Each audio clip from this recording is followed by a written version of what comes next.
All right, all right, all right, all right. Shalom, shalom, Sister Deborah, prophetess in the wilderness. And you know what? That's all right with me, coming again on this Devil platform with another message. I will say this is a lovely evening in which the Most High, a higher has made, and I, Sister Deborah, shall and I will rest therein. Just coming with a message, and it's really time to talk. I'm going to hear from you and the things in which you desire to speak about, or we can cover. I am also going to do some talking. Uh, I got some things listed here that's worth talking about because it's actually taking place in this last midnight hour that we're in.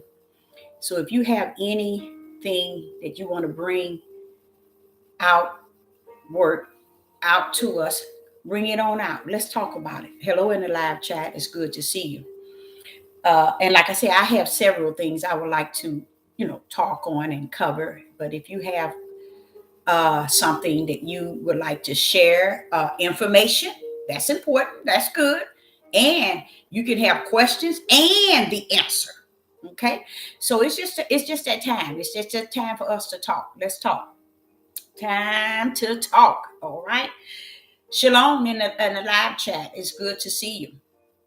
So anyone can start just whenever you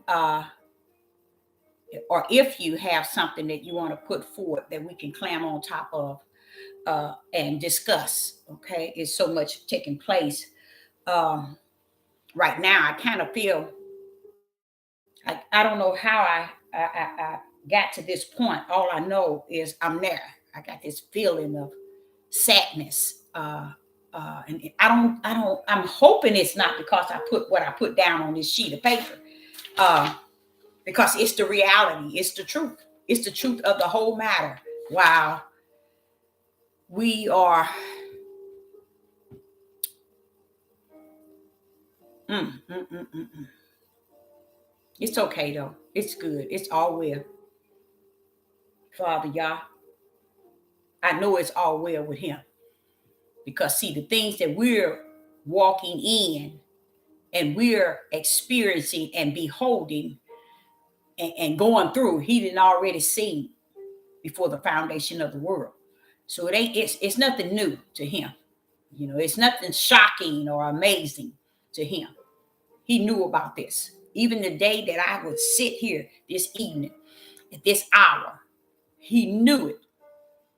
So again, Sister Deborah, is opening up the live chat and we're going to talk. So I'm going to allow you all to do the first topic. So I'm going to stand back and stand down a little bit and let you all pull out the first topic. Anything, something, maybe you had a dream, you had a vision, something you seen on the media, or something that's going on in the world, or something that's just bothering you. You have a question and you have also answers. Okay. I remember this professional when I first moved to Georgia. I was staying in a hotel, me, my husband, and my children. See, we didn't plan to go to Georgia. That was me on the highway looking over the overpass in that vision where he said he wanted me to go in a direction to the fire where the people were running from, when that was Atlanta, Georgia. Okay. So that's where we end up. Only thing I think the father allowed to transfer was the fact that he made sure when I walked into my husband at that time's job, I presented him with a letter of transfer. And my husband was like, Deborah, you know they ain't gonna give me no transfer. They ain't gonna want me to leave. You know they ain't gonna let me leave. I said, how about this? I went myself, presented it. It was less than 3 days. They gave him his transfer. You see what I'm saying? See, when a hire is in the midst of something, any and everything got to move. See, that's what people don't know about him. And I've come to know that That's how long I've been communing with him. I know he'll move a mountain out of your way. He will. See, that's how I know him. I don't know how you know him within you, but that's how I have come to know who he is. And that's why I don't allow nobody to tell me who he is. You see, now if somebody come and they say, oh, but Deborah, you just don't know. He's way beyond excellent. Oh, then you're right. He's way beyond powerful. Oh, yeah, you're right. I'm in there when you're going like that. But when you try to place him like unto a man and not give him the glory and the honor that's due him, oh, no, you're going to have to stand down. I ain't got nothing to hear from you. You can't say nothing to me because I've come to know him throughout all these years. And I'm not about to allow the flesh of a human being to dictate to me who he is. I remember, I don't know if y'all ever seen the movies where people are on top of this mountain, they driving around in that circle, and as they drive, they going up further in the mountain, and then it's a cliff. If you go past off the road, you go in over the cliff. Well, that's what happened to me. I don't let nobody tell me.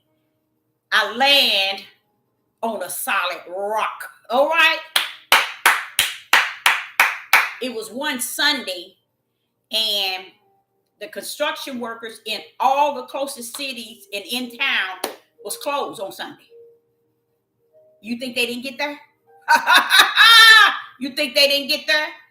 They got this machine that had a big reached all the way down at the mountain, clipped that car, gripped that car, brought us back, put us back on the road and home, which was a good 70 miles we went, me and my two babies. So don't. I can't afford to just hear what people are talking about. You know, the father took this old hen into the prison system to work with me in hardcore. And I'm gonna tell you, that's why I was trying to tell y'all. For a sense, I ain't got none. I ain't got no sense, y'all, because I shouldn't have been in a place like that.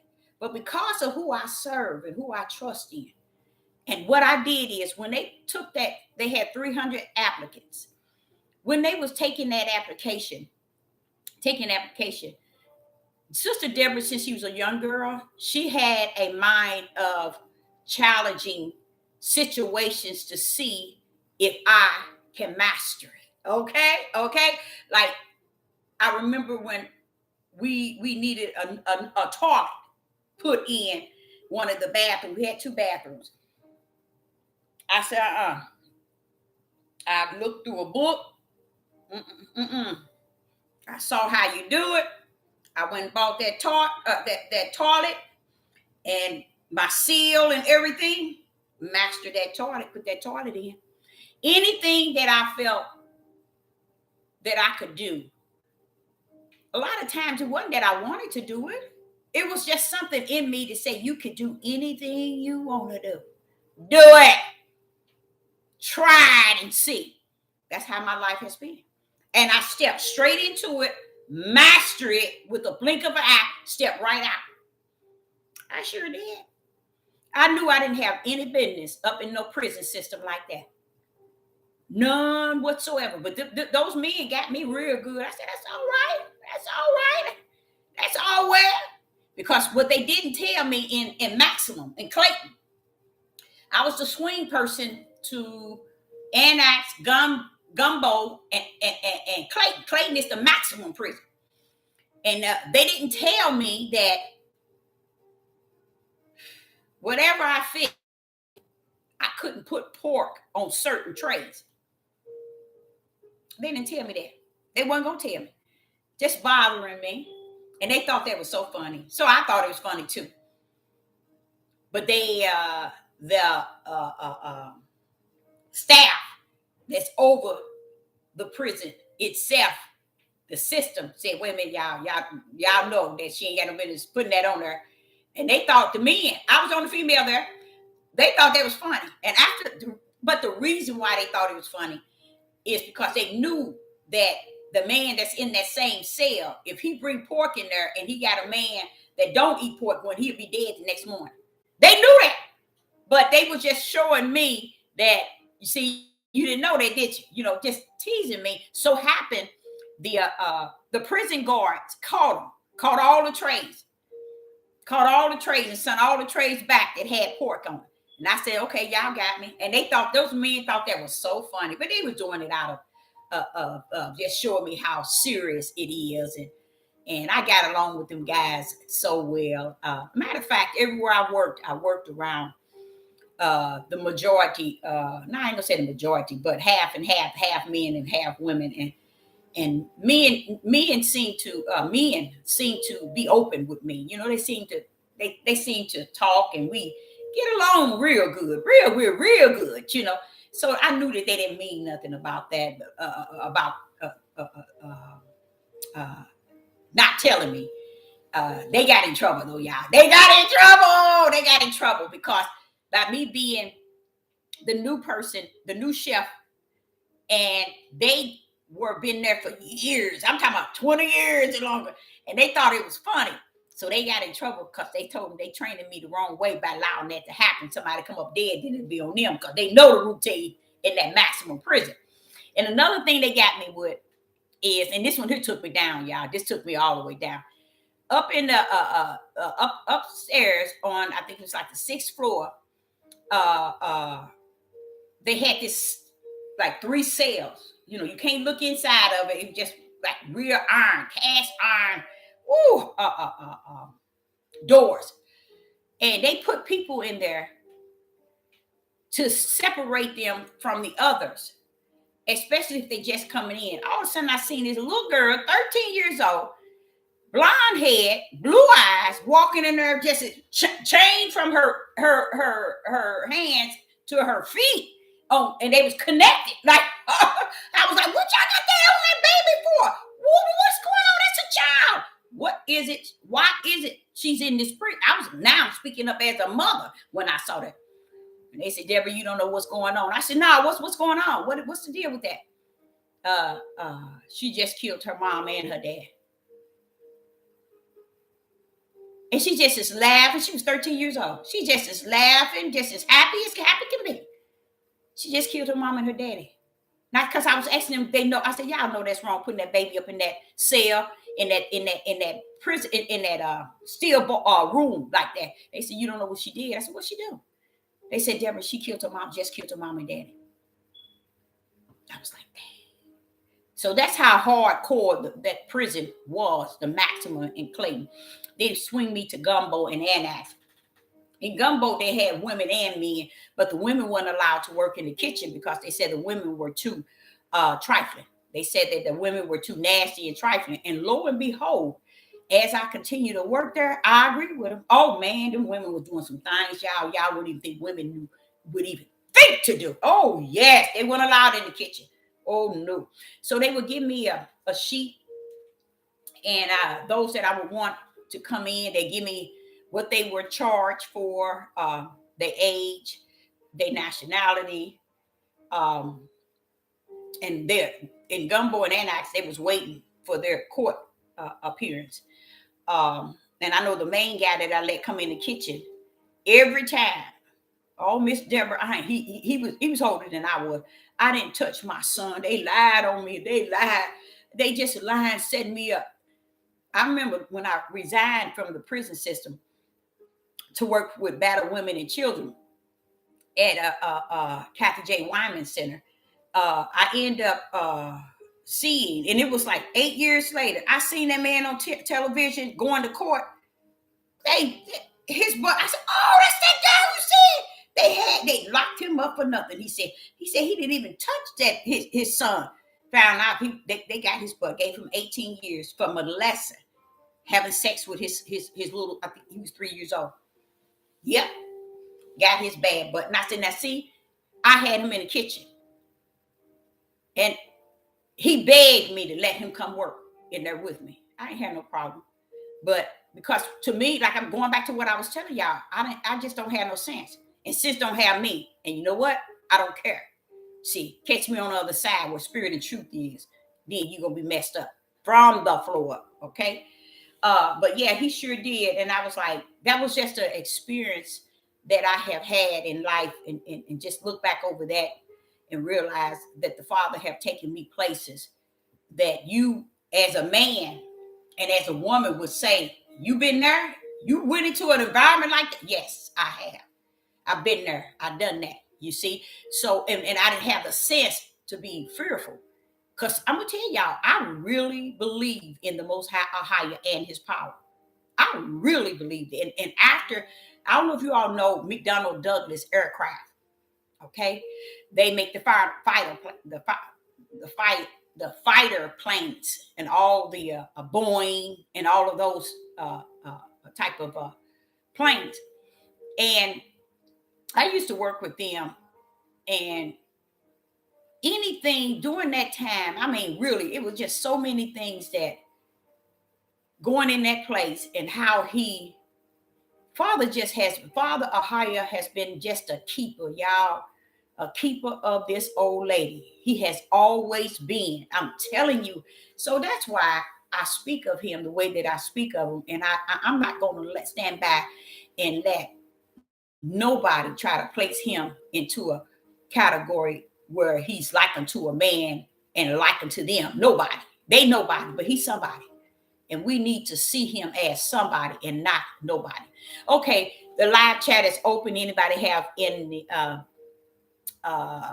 yes, solitary confinement, exactly where they had her. Yes.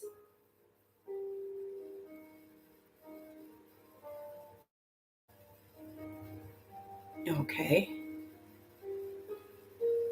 Yeah, because you know what? When it's so important that we give Ahaya the credit.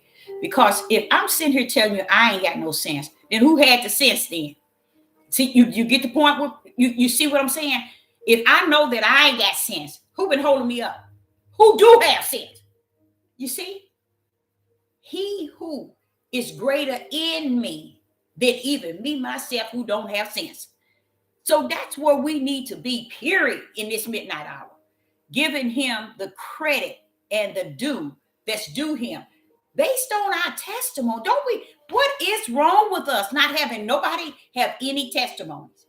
Even today, y'all, we are talking. We should be giving him glory. And this happened every time I open up a time to talk. You don't hear nobody coming giving him glory or giving their own experience and how he kept them and what he done for them. And it's sad, but it's sad on one side, and then the other side it's not, because these are things he have already warned me of. But I just thank him for allowing me to have an open platform where anybody who have any questions or have anything to really step into it or want to discuss or want to cover can just come straight out and just bring it to the forefront. It's okay. It's okay. The lady entered into my store, and she said, I want to purchase this microwave and something that she purchased. She spent almost a little over $50. And she just seemed like she was so puzzled. And she said, Deborah, she said, oh, my daughter is running away from her husband. And he's over in Missouri. And my daughter is in Illinois now. I said, how is he that's gonna stop him from getting to her? He can't come across state line or something like that. She said something about from Missouri. Do you think the mindset gives a rat about a state line or getting what is it? The court papers that says you can't come near an individual. What is that? What is, someone knows what that is? What is that? Restraining order. Okay. Why is it we think that something, a piece of paper can control the mind of a person? It can't. It cannot. When Satan is on the loose, he don't care what color you are, if you male or female. He don't care what kind of job you got. He don't care how many children you have. He don't care if you got a husband that's your head. He don't care if you got a wife. He don't care about stuff like that. Satan does not care. So who do care? Wait a minute, hold up. Say that again. Satan does not care. Who do care? the one that's pouring out grace and mercy. That's the only things that stop. So I told her, tell her daughter, she can come in and pick out whatever she wants because I'm trying to close this old place anyway. It ain't doing nothing. So her daughter came and so happened, I realized her daughter was, her husband was a black man. He's a black man. And she had 2 kids by him. And you know what what I felt? He gonna get her. He gonna take her life. I'm sorry to put it out like that, but that's what when I saw her, I said, no, she gonna lead him right back over there to mama and them babies. And if she don't, them babies gonna lead that man right back over to their house. And that man is gonna his next move and plan is to take that lady's life. Now, if he tried to do it over where they were living, and that's why her mother and them felt that they rescued her. But baby, you can't rescue a sick mind. And no, what's that letter from the court telling you can't come a certain distance or whatever, and talking about he got a rucker, he can't come into Illinois. Woman, please, how is that gonna stop this man who's trying to take her life? Does that make any sense?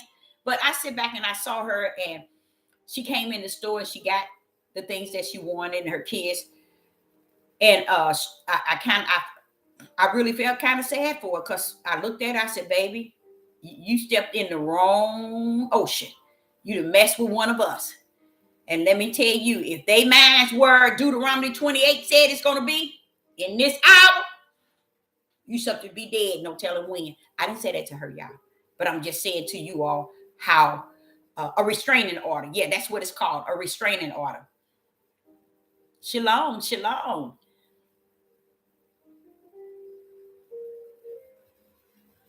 I found him in jail.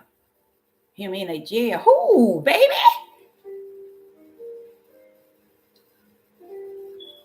But yeah, that is something. It's really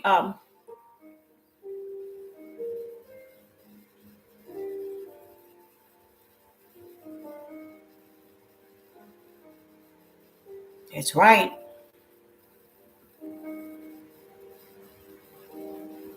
That's it. That's it. Power of faith and prayer.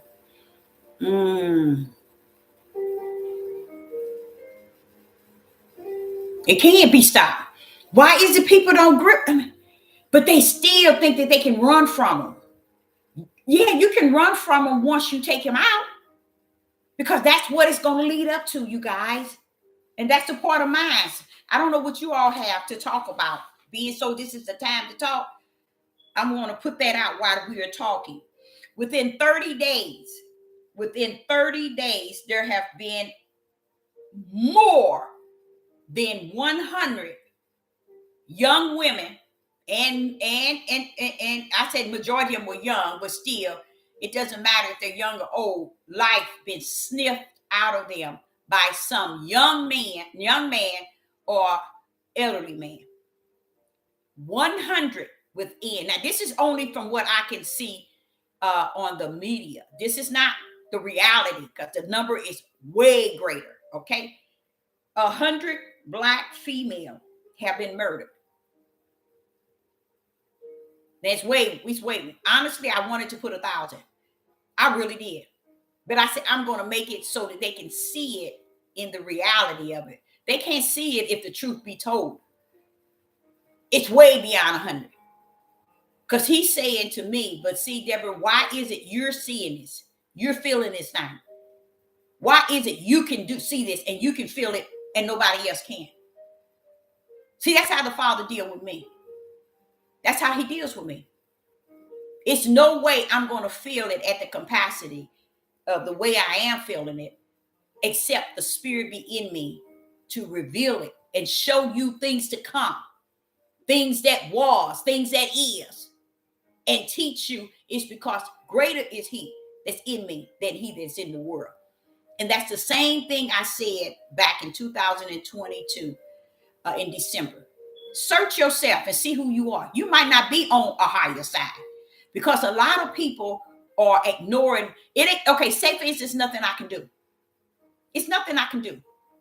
regarding what is actually happening, because the Father said that it's finished and everything is going to take its toll. So what happens is we get so locked in until it come and what's that? What's that? That's death. And these issues that's already before you is at your door now. See, that's when people don't see it. They don't see it as long as it's not at their door.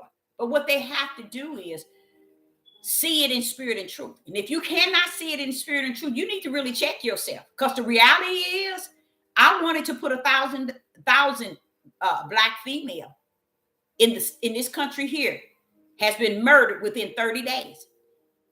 And the Father wasn't saying, don't put it. But I knew that I was dealing with people who I truly believe, that looks more so on the fleshly standpoint than the spiritual. So it's going back to what he did with Yeshua. What did Yeshua do that the disciples didn't know what he was doing? He gave the multitudes parables, but he gave the disciples the word. Why? He seeing the multitude, cause seeing, they couldn't see, Deborah. And hearing me, they couldn't hear. So that's why I say I drop it down to 100. But the truth be told, let me tell you something. If I were to put 1,000 women and I say 1,000 females, the Father would have okayed it.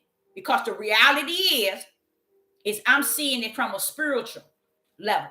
And everybody else is seeing it from a personal, as long as it's not it's not knocking at my door or close to my door.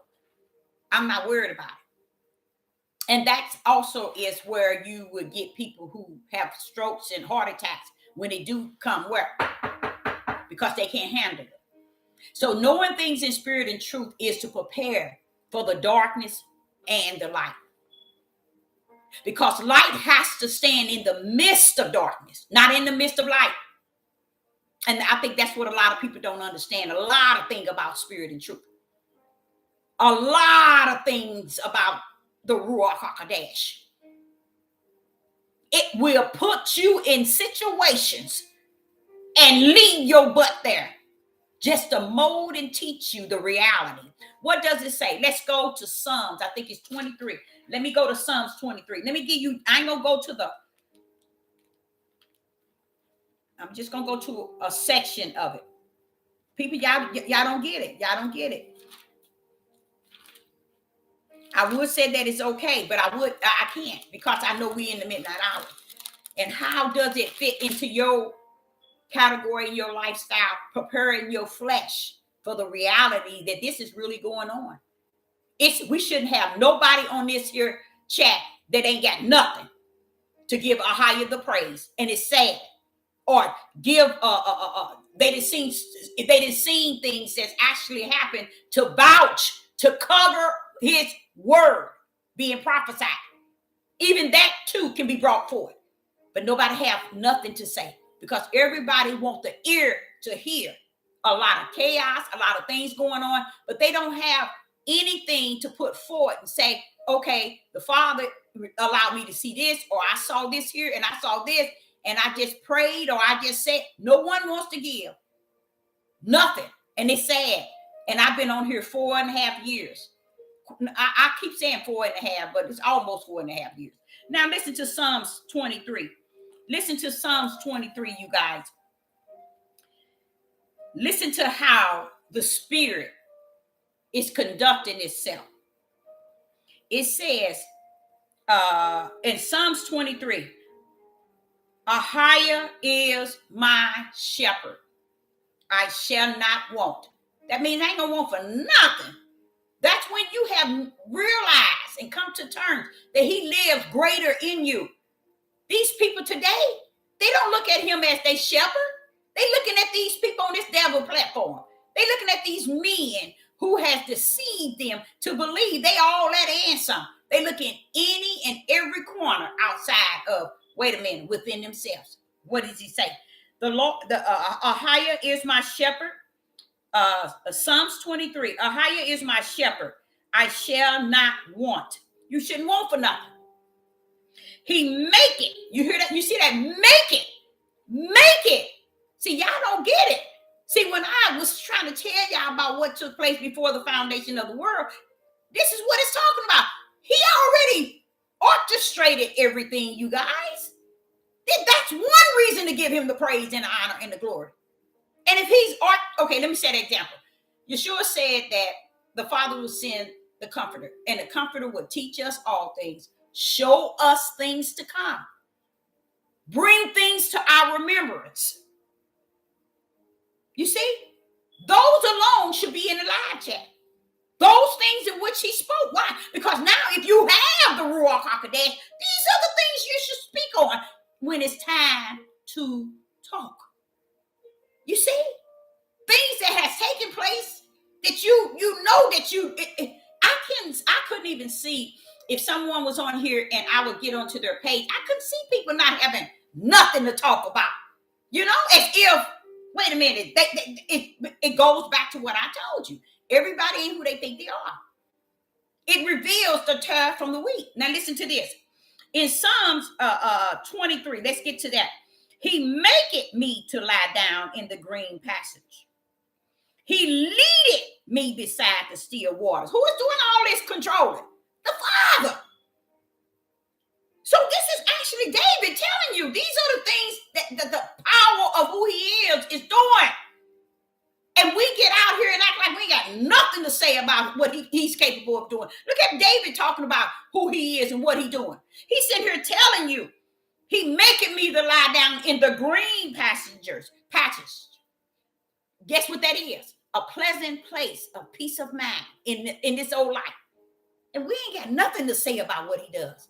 To me, that's strange. Okay. Now, verse 3, it says, he restores my spirit. Nobody ain't been restored. Okay, David. He leadeth me in the path of what? Righteousness. Maybe ain't nobody in the righteous. Like he said, Deborah, you giving them parables just like Yeshua did. And you keep that up. And I'm going to keep that up because I see exactly what he has warned me about as far as the parables and the word. And the warning was that it's okay to do that because you would think you be giving a lot of the word to those. No, you get very little word to very little one. But that broad gate where the parables, they eat that up. That's why you know that you're giving the parables more so to those who can only digest the parables. Now, this is what he said. And David said in Psalms 23 and verse 3, he restores my spirit. He lead me in the path of righteousness. For what? Who leads who in the path of righteousness? Why would Ahiah lead anybody in the path of righteousness? David, why is he leading you in the path of righteousness? Deborah, because I've been branded by his namesake, for his namesake. I'm already branded, Deborah, and he's leading me.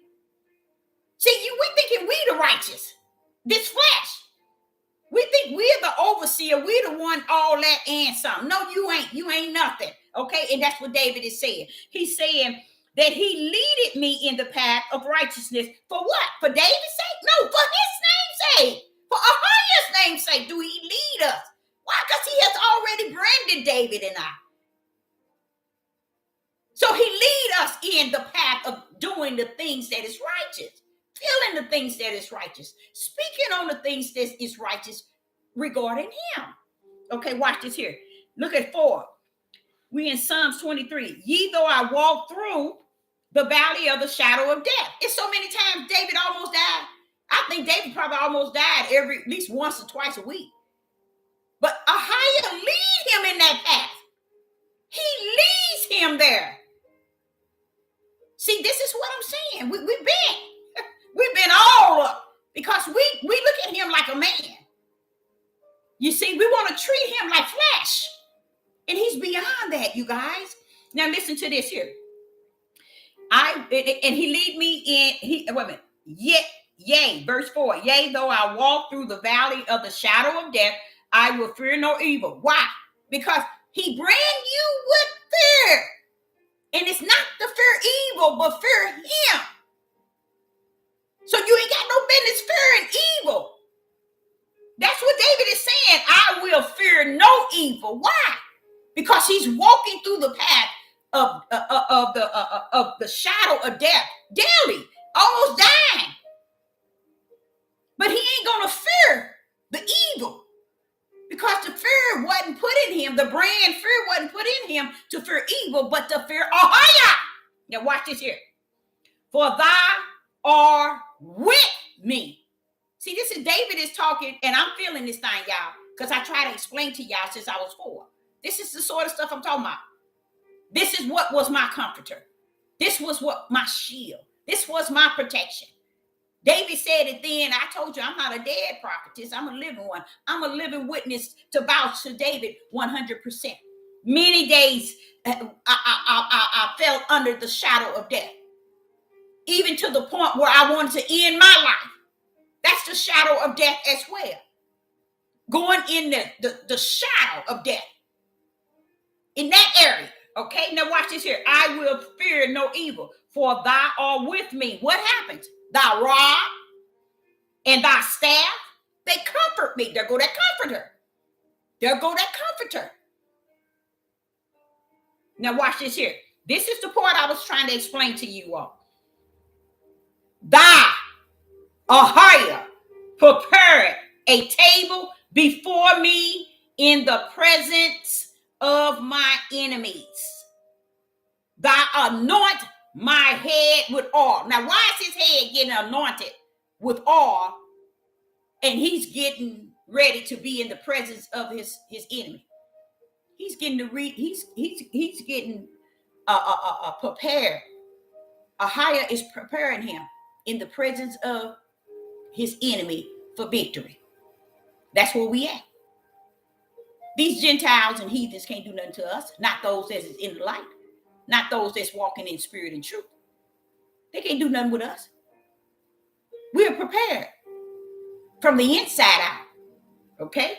So he said, thou prepared a table before me in the presence of my enemy. So listen to this. Here we are set up from the floor up. David telling you Deuteronomy 28, Deuteronomy 28 curse. He's sitting here telling you, I was prepared. He prepared me in the presence of my enemy. You know how many armies David had to fight down? We ain't nowhere near in these 400 years had to fight the war that David had to fight, y'all. And lose thousands and thousands of soldiers, blood shed. But what do David says? Thou prepared a table before me. You did this, Father, in the what? The presence of your enemies. Ahia caused this curse upon us. In the what? The presence of our enemies. Now watch what he said. Thou anoint my head with oil, and my cup overflow. My cup run it over. Letting them know I gave you enough anointing.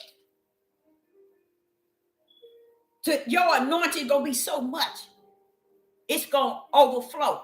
Enemy gonna have to take off and run. Because you full of the anointing of the Most High Ahia. To it's an overflow. Then what it says in verse 6, surely goodness and mercy shall follow me. See how that goodness and mercy shall follow you all the days of my life. See, when Ahia puts you in that type of situation, let me tell you, David speaking it, y'all. He's speaking it. He's speaking my life.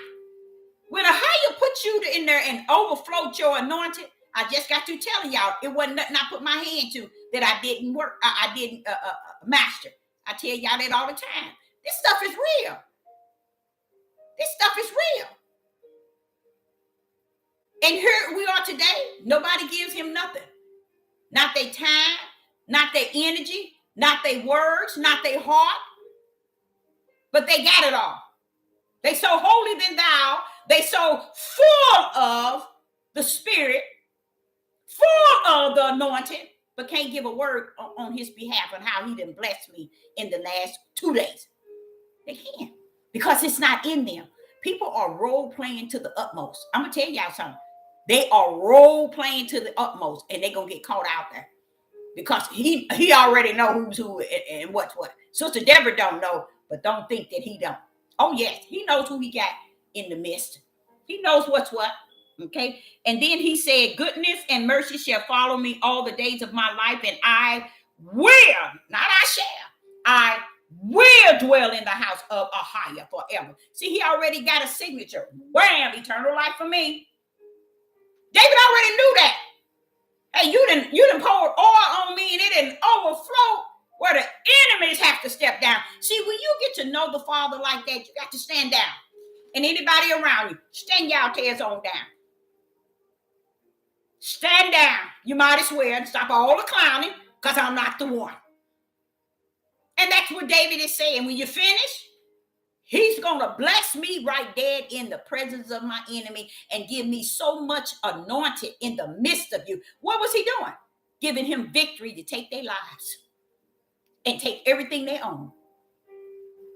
That's what David was doing. Take land, everything they own. That's how heavy the anointed that Ahiah poured over his head and allowed to overflow. And when he showed David, I'm always for you, David. David can tell you, what did David say? Now, who can say this? Surely goodness and mercy shall follow me all the days of my life. That's somebody that's assured that Ahiah is branded in them. Without a doubt. Without a doubt. And then he said what? And I shall dwell in the house of Ahiah forever. There go eternal life. David told you right then. I got mine. How could David himself tell somebody he got eternal life? You can't. Only Ahiah has that within his bosom. But based on the walk he walked with Ahiah, saw the power of his power, his right hand, his stretched out arm, saw and felt his anointing, knew that he was appointed. And you know what David also realized? That he was branded with a lot of things that the Father, that came from the Father, that kept others from doing anything to him. And I think that's beautiful. That's why I was saying to you all last year in December, the end of December, know where you stand. Most people don't care about where they stand. They want to know where they stand as far as what they think. And that's in their flesh mind.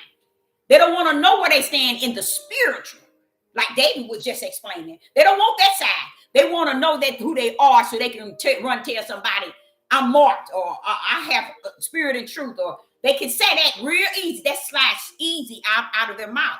But when you ask them, well, what have Ahiah done for you? Let's talk. No one has a word to say. Praise the mighty Yah. Okay. Let me see.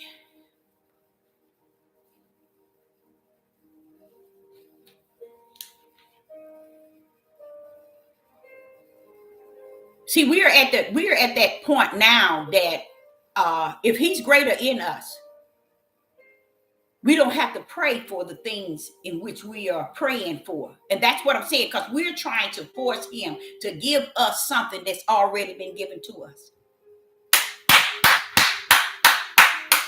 What is you saying, Deborah? It's because we so caught up in trying to master who he is and what he is in our way, to where he can't do the overflow like he did David. He put David's butt in the presence of his enemy, and in the presence of his enemy, he made sure that his head was all anointed, was poured on his head, and it overflowed. His cup overflowed. See, and while we're still trying, people are trying to master how to serve Ahiah. They're trying to train their bodies to feel that they all in there. They're trying to control their minds to act the role. They're trying to portray the role. And guess what? If he were to come today, you would get left, because you were still trying to get him to give you something without trusting in him. That righteous is a brand, just like I said. It's a brand. Belief is a brand. Fear is a brand, and faith is a brand. It is not something out of your emotions and your feelings and your way of orchestrating it, how you got it, or I got it. No, it ain't. It's not like that. I understood exactly what David was saying in Psalms 23. Why? And y'all, I know this, y'all probably think I'm crazy. When it was my son and I, at 3 years old, he had to recite 23rd Psalm. He'll tell y'all, my mama used to tell me I had to know that by heart at 3 and 4. I sure did. Sure did. Sure did. And he mastered that thing.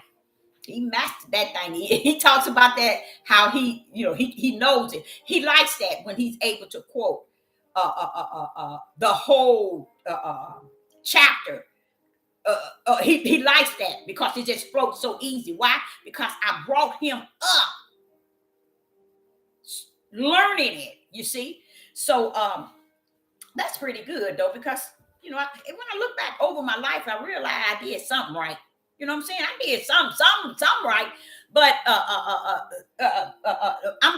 we're going to I love Psalms too. I do too. The Father is one that I'm telling you, he's awesome. And I'm going to let me see here.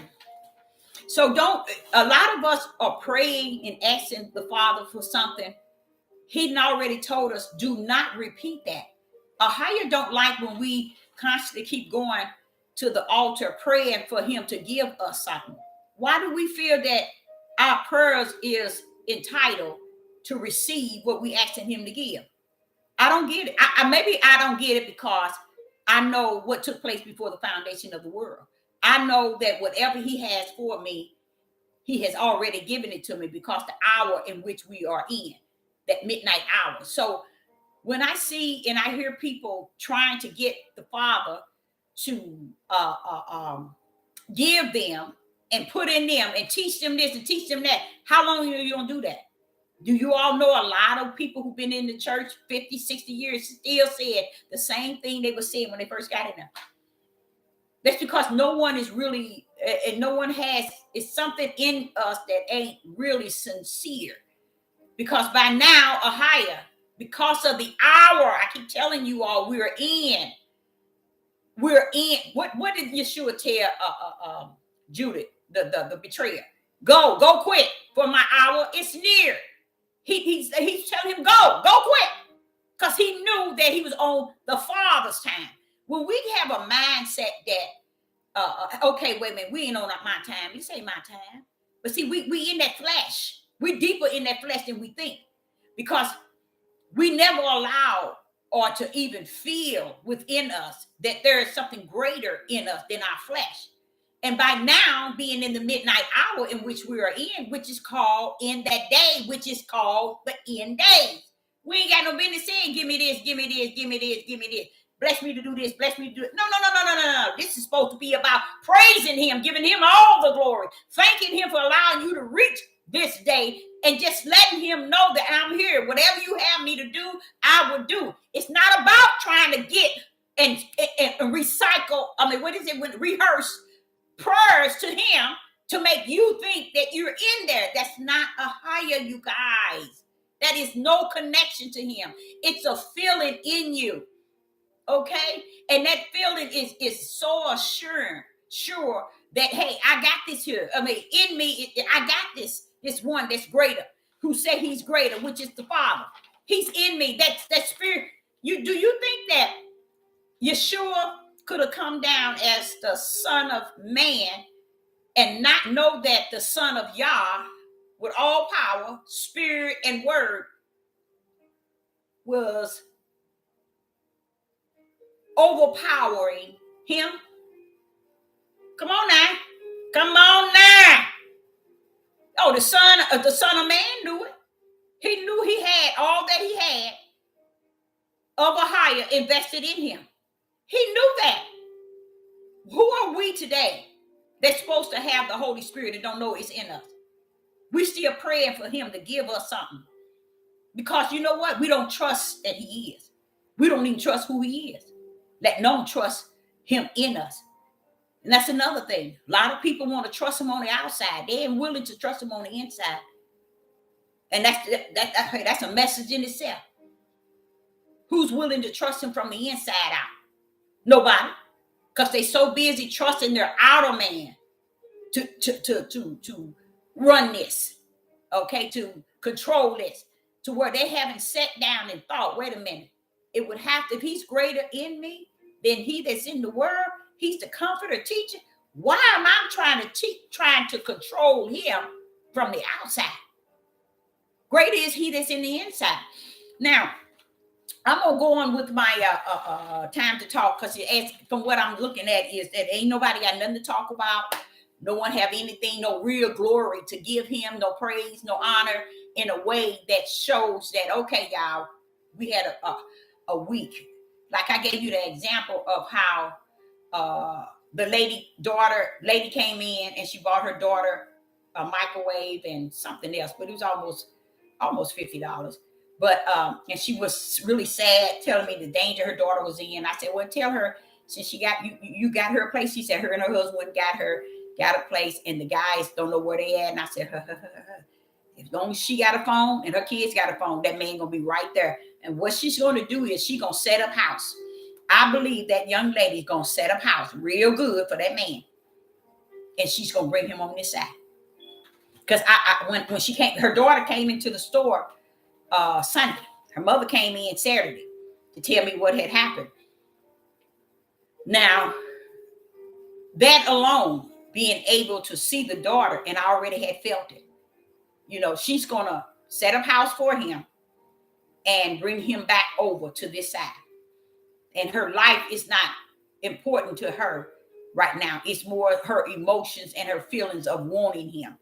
Okay, but to me, when I saw her children were a mixed race, biracial, looks like their father might have been black, but they look more of my complexion.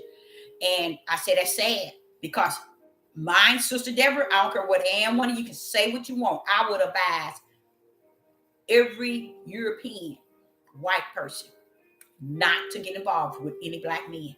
They gone. And like I would advise, like I tell you all, they are gone. And we're going to cover that tonight. You might not ain't got nothing to say.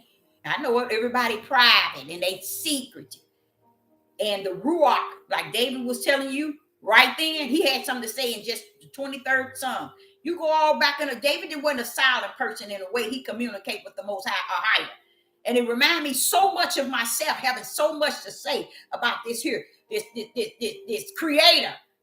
We should always be quick to have something to say and give him glory in the midst to somebody outside of ourselves. Okay. Now, I'm going to cover, I was in the water today.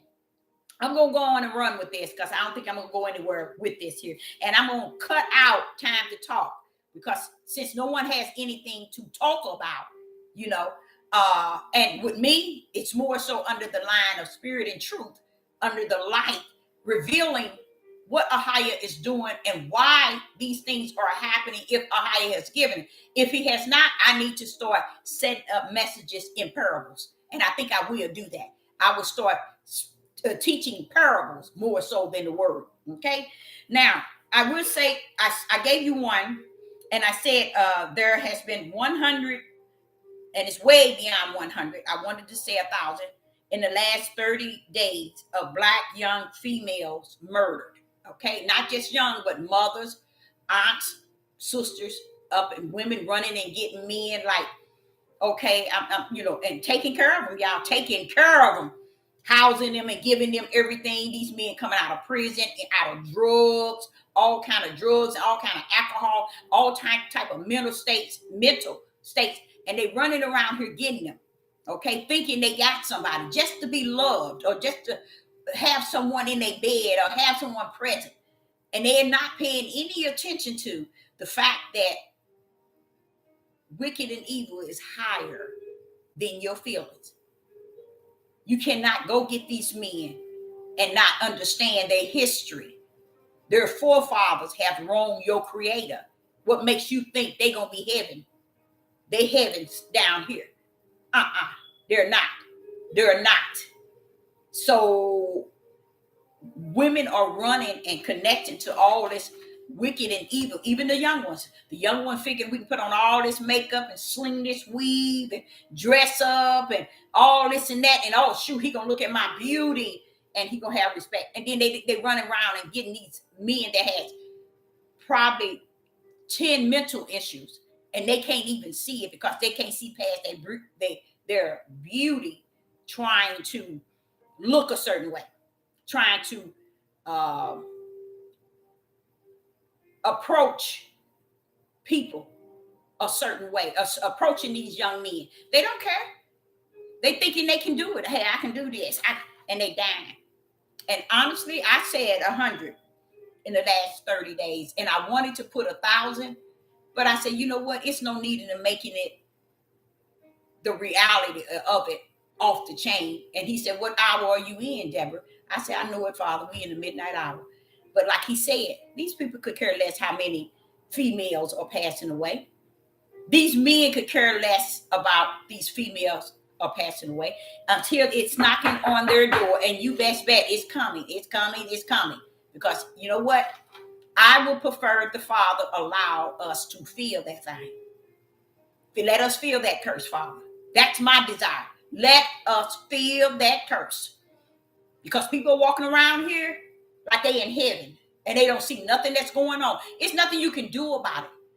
But have words to speak against it or speak about it, and how maybe we need to recognize it and we need to look toward men. Women are having sons and ain't even raising them in spirit and truth of the whole matter. Oh, I don't have to worry about that. I just cross that bridge when I get to. Wait a minute. Nobody's doing it. You think I haven't worn my sons out? They didn't heard so much from me. They don't even want to hear no more. Or they'll hear it because they don't disrespect me to not hear it. But I'm just still saying, you know, these men have these camps. They have these church forums. They have these little gatherings and these little temples, and they gathering these men together and teaching hate and not healing. So you got to understand, a man that teaches hate and perpetual hate is not a man of the Most High or higher. See, people don't understand things that we'll get to that. Okay, let me show you an example. Let me show you something here. I just put this up here about 3 or 4 days. I had got it from my son, and you can hardly see. This is my son, and this is one of my sons. He's not the oldest. He's in the Texas. And I want you to see my daughter. They're not in it, y'all, like I am.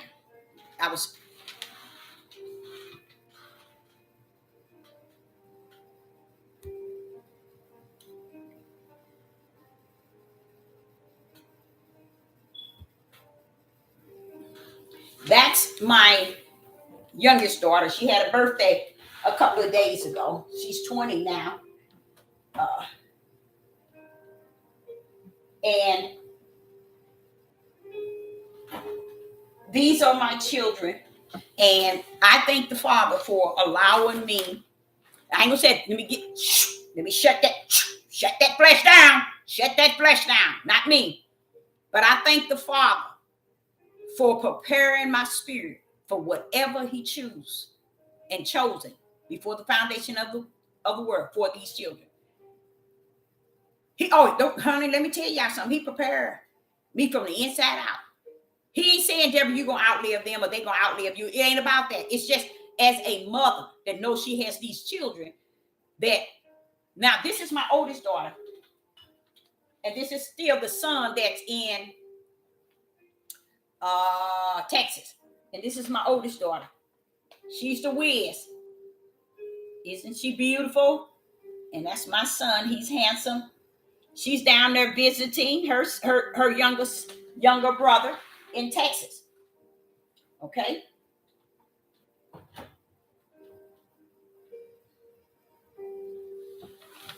And this here is, that's not a good one. Oh, whatever. This is my oldest daughter and my only grandbaby. Look, y'all, they look just like me. That's my oldest daughter again, but that's my only grandbaby. Her name is Jada. Okay, now, whatever, and I think I count it a blessing. I thank the Father for preparing me from the inside. I can feel it, y'all. Y'all might not can, but I can feel the Father preparing me for whatever. Because if you're not for my Father, then you are against him. I don't care what nobody say. I don't care.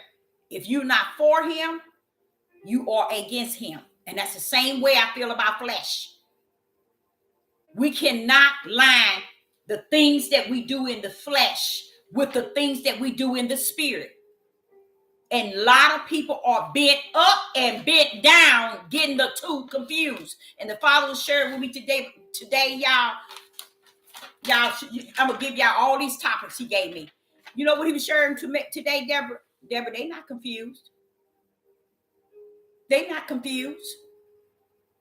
Darkness never get confused with darkness. And light would never get it confused with being dark. So how you going to tell me that you can cut on that light and it looks dark? Or how is it if the light is not on, you going to tell me it's light? He said that shows you how it's nowhere near dark. They're not confused. It's what he said. That's how you can see how people are not confused as you might feel that they are. They're not. Everybody going into their, Father, y'all, eternal destiny. That's what he just said. Everybody, Deborah, is walking in their eternal destiny. And he keeps saying to me, ever since I was on here and ever since I've been on live, he keeps saying, what did you say at the end of December? He's trying to match it up with what I'm talking about now. I ain't saying he's trying, he is. Because he's saying, you said, know who you are and whose side you on by the year 2023. And if you do not, and you still didn't know, I feel sad for you all. And that's why you can pull up It's Time to Talk, and nobody have no talk about the Most High. No one has nothing to say about his glory, his honor, his praise, his power, and how he had done this and shown this, revealed this, comfort me here and done it. Nobody never, and that's all the time, y'all. This is not just today. This is all the time. So that's why probably 6 months ago when he was telling me, that's why you giving them parables. You giving them parables with the word. You giving those that can take the word, but the parables, you slinging that thing. And I thank him for that because he let me know I'm doing it. You doing exactly what Yeshua did. You're giving them two sides. You're giving them one side, but one is a parable side and one is the word. Okay. Now I'm going to go on with this. I'm going to go on and run with it because ain't nobody going to run with nothing else. Okay. I want to first start off by saying the Martin Luther King statue. The Martin Luther King statue looks like, I'm going to tell you what they did. And y'all might not pay any attention to it because you don't think of it like that. Like I said, you got to find yourself in the spirit to know what Sister Deborah is saying. You can't hear what Sister Deborah is saying in your spirit and not have the spirit of a higher already abiding in you already. You have to know things of your own, okay? Now, with the Martin Luther King statue, okay? Don't y'all laugh. I know y'all might not laugh. Do you all know that the Martin Luther King statue, when Sister Deborah see it, you remember that stuffed animal and that picture of a turd? They have a turd. You can buy stuffed animals that looks like a brown turd. Okay? That's what that reminds me of. When I saw it, which I had never seen it before, but I saw it yesterday and today, and it reminded me of a turd that they just swung hands around on. But they started off saying, well, this is like a turd. We just going to swing this to make them think that this represents something. But let me explain something to you all. And this is where I would go. This is another reason why I had to come on live today, because things that the Father was sharing with me. When I look at the Martin Luther King's statue, and to me, I see a turd. You know, like give me a thumbs up if y'all understand when I say a turd. Remember they made stuffed animals out of it. They made pictures. They even got card games with a turd on it. A turd. Do y'all know what I'm talking about? Give me a thumbs up, anybody, to let me know. Because even if it's one, if you know what I'm talking about. A turd. Am I saying that right? Or do I have to draw it? A turd. What a turd look like. Okay? Okay? Okay. Longest one is understand what I'm saying. When I look at the statue that they put up, thank you. When I look at that, I look at a turd. And it looks like they started it off like a round turd, and they begin to draw a hand reaching over to another hand. What does that represent? No head. What do that represent? Well, Sister Deborah, I'm going to tell you what that represent to me. Let me get my book.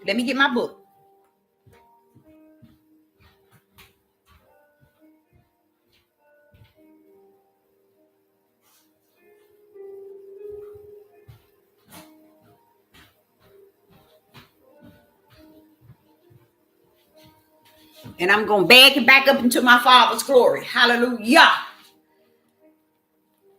When I see Martin Luther King statue, I see a turd.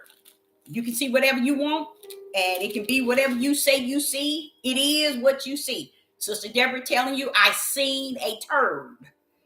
This brown thing, they gave it little eyes to make you think make it the humor and funny. A turd. That's what that looks like they had at one time, and then they mold arms around it and a hand. And then as I looked at the hands, and I didn't see the hands of a Negro, Martin Luther King's hands as a Negro. That led me to realize when I saw it, I was like, but that's not even a hand of a black man. You see, this is why I say, this is what he said. Want me to tell you what he switched it to? Let me show you how the Father gave it to him. He said, Deborah, bring that back and lining up. What you say you saw. He said, you see that statue? I said, well, Father, look at that statue. How could someone make a bronze look like that and no head? They didn't put Dr. Martin Luther King head on it. They didn't put his wife head on it. Why would, this is what he told me. I said, Father, why? And I had to go to sleep after this, y'all. I had to. Why would a nation of people okay that? Why would black, listen, people, how would I say, melanated, black people in America? Why would y'all okay something like that? Why would y'all do that? Why would y'all look at something like that and make it? Oh, why is it you don't have nothing in you to say no, no, no? Instead, you see on the news all the rednecks going down there to look at it. And I'm saying, why is all the white people? Because they laughing at you all. They laughing.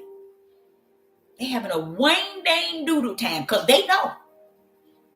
And you all running around thinking this represents Martin Luther King and his wife. Martin Luther King and his wife.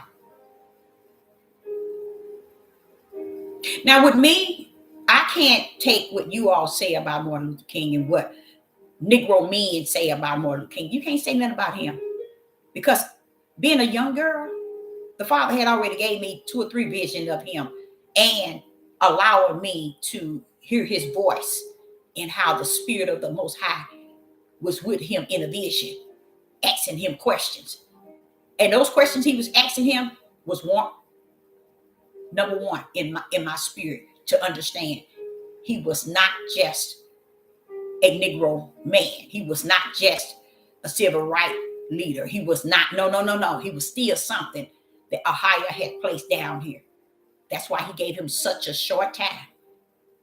Such a short time. Because he came and went. No, he might not have been saying the name right. He might not have been doing the things that you all feel you know what's right now. Nah. But who was he in the spirit? And that's what people keep getting messed up from the floor. Because the Hebrew Israelite movement today, they are nowhere in the spirit. They're in the flesh. So Martin Luther King is more closer to me than they are. Because what is of the flesh is of the flesh, but he that is of the spirit is of the spirit.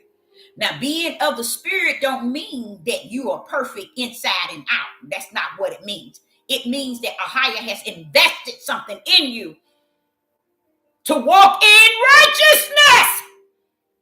Why would a man walk trying to get rights for thousands of people outside of just himself?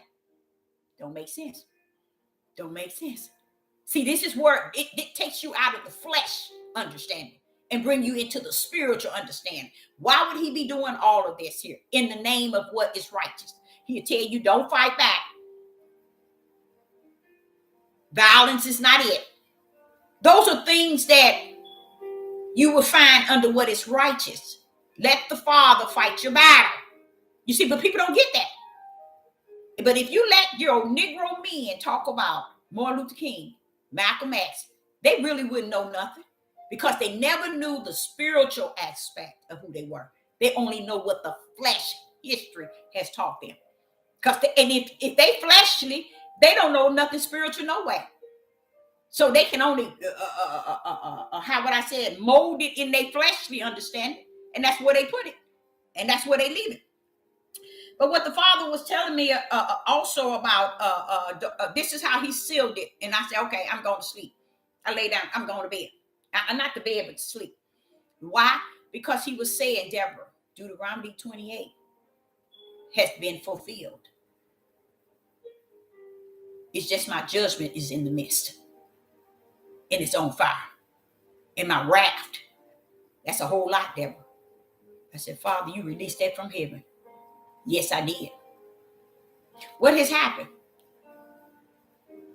They're gone. So when I'm sitting here wanting to give you more than 1,000, at least 1,000 of our Black women has been murdered by Black men, 1,000 in the last 30 days. The reality of that, it is really what you call truth.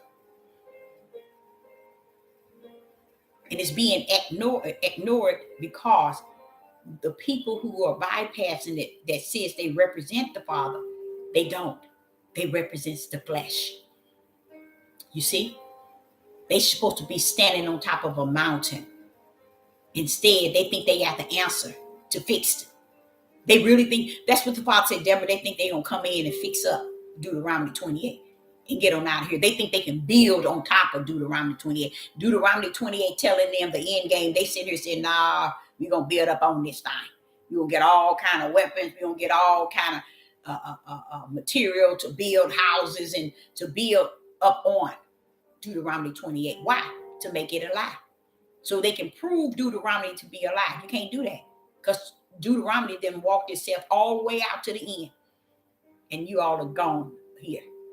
So when Sister Deborah get on this live chat and be talking about it's time to talk, that's why ain't nobody talking. Mentally, people are gone. They're gone. They don't have nothing. And no matter what take place, if Sister Deborah, this is what he said, Deborah, if you put 100 women versus putting 1,000, it wouldn't matter. This is gone.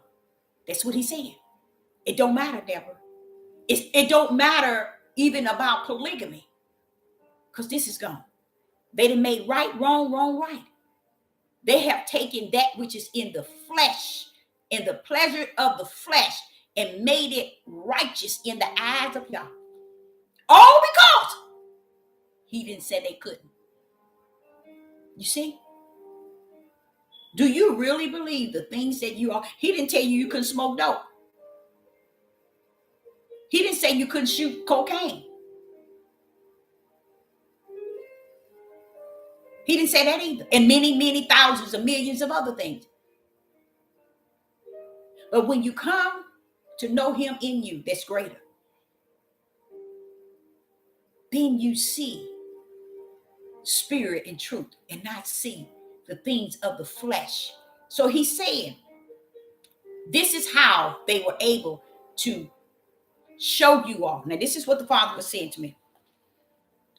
In Deuteronomy, watch this here. I'm going to mess you all up. Watch this here. In Deuteronomy 28, he said, Okay. In verse 20, until thou be destroyed. Deuteronomy 28, verse 20, until thou shall be destroyed, thou be destroyed. Deuteronomy 28 and 24, until thou be destroyed. Okay. Deuteronomy 28 and 33, until thou shall be crushed, oppressed, and crushed away. That's destroyed, y'all. And I'm telling you what he told me that I did not know. I never told y'all this, but I'm gonna tell you what he told me. I didn't know it, y'all. I didn't know it was gonna be like that. Deuteronomy 28 and 45, until they be destroyed. Deuteronomy 28, 48, until they be destroyed. Deuteronomy 28 and 61, until they be destroyed. And what the Father was sharing with me is here. They are. They didn't reach the capacity of destroying you all here. So when they built that Martin Luther King, and have you, I don't know if any of y'all, let me know if, give me a thumbs up if you all seen the statue that they built. And when I saw it, I saw all these white people around it. And I want to see if anybody's seen it. And what is it missing?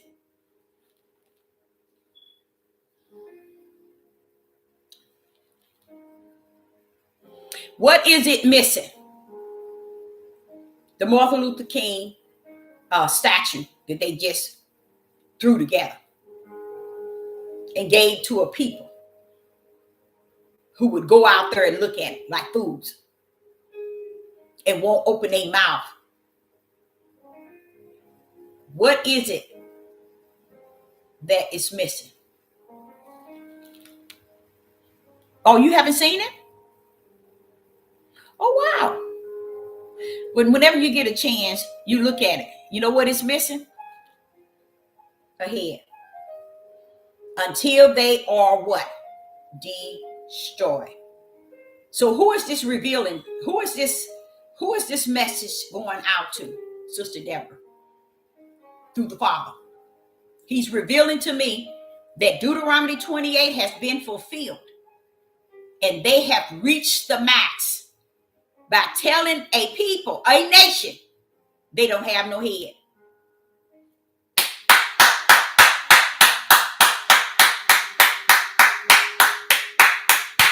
And that's why I say Deuteronomy 28 has an end game. Now we are now gone. And it makes sense, because if I'm sitting here telling y'all, if there's 1,000 females being murdered by their own nation of men, young and old, in the last 30 days, and you all don't seem to have no, it's like numb to any and everything, and don't have, it's more people looking at trash on YouTube, Twitter, Instagram, and Facebook than beholding the prophecy that many are speaking, that were being revealed. How do you see his prophecies? How can you say that the Father said this and said that if you don't behold the prophecies that's before us? He's going to let us see his prophecies. That's how Sister Deborah knew that he was releasing these things for Satan down on the earth, is because of his prophecy in Revelation. I wouldn't have never known. But it's where you at in your spirit. Really, who are you? Whose side are you really on? Tell the truth and shame the devil. Because this is what I was saying in December. Know who you are and who you stand for. And not let it be just words out of your flesh. Where is your spirit and where is it standing? Now, when the Father, when I was telling him I think that looks really nasty, the first thing came to me was a turd. When they took that thing, they molded that thing out of something that looked like a turd. It wasn't a real turd, but I'm talking about how they started to bring this here design into play. Okay. And then it ended up with Martin Luther King hands around his wife. But neither one of them, it's not a head on the statue. Deuteronomy 28 been fulfilled. And it's not for you. It was for the anointed one, Sister Deborah, and those that are anointed to be able to behold that in the fullness of what is spirit and truth. Destroyed.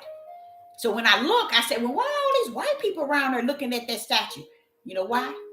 They're going around and laughing.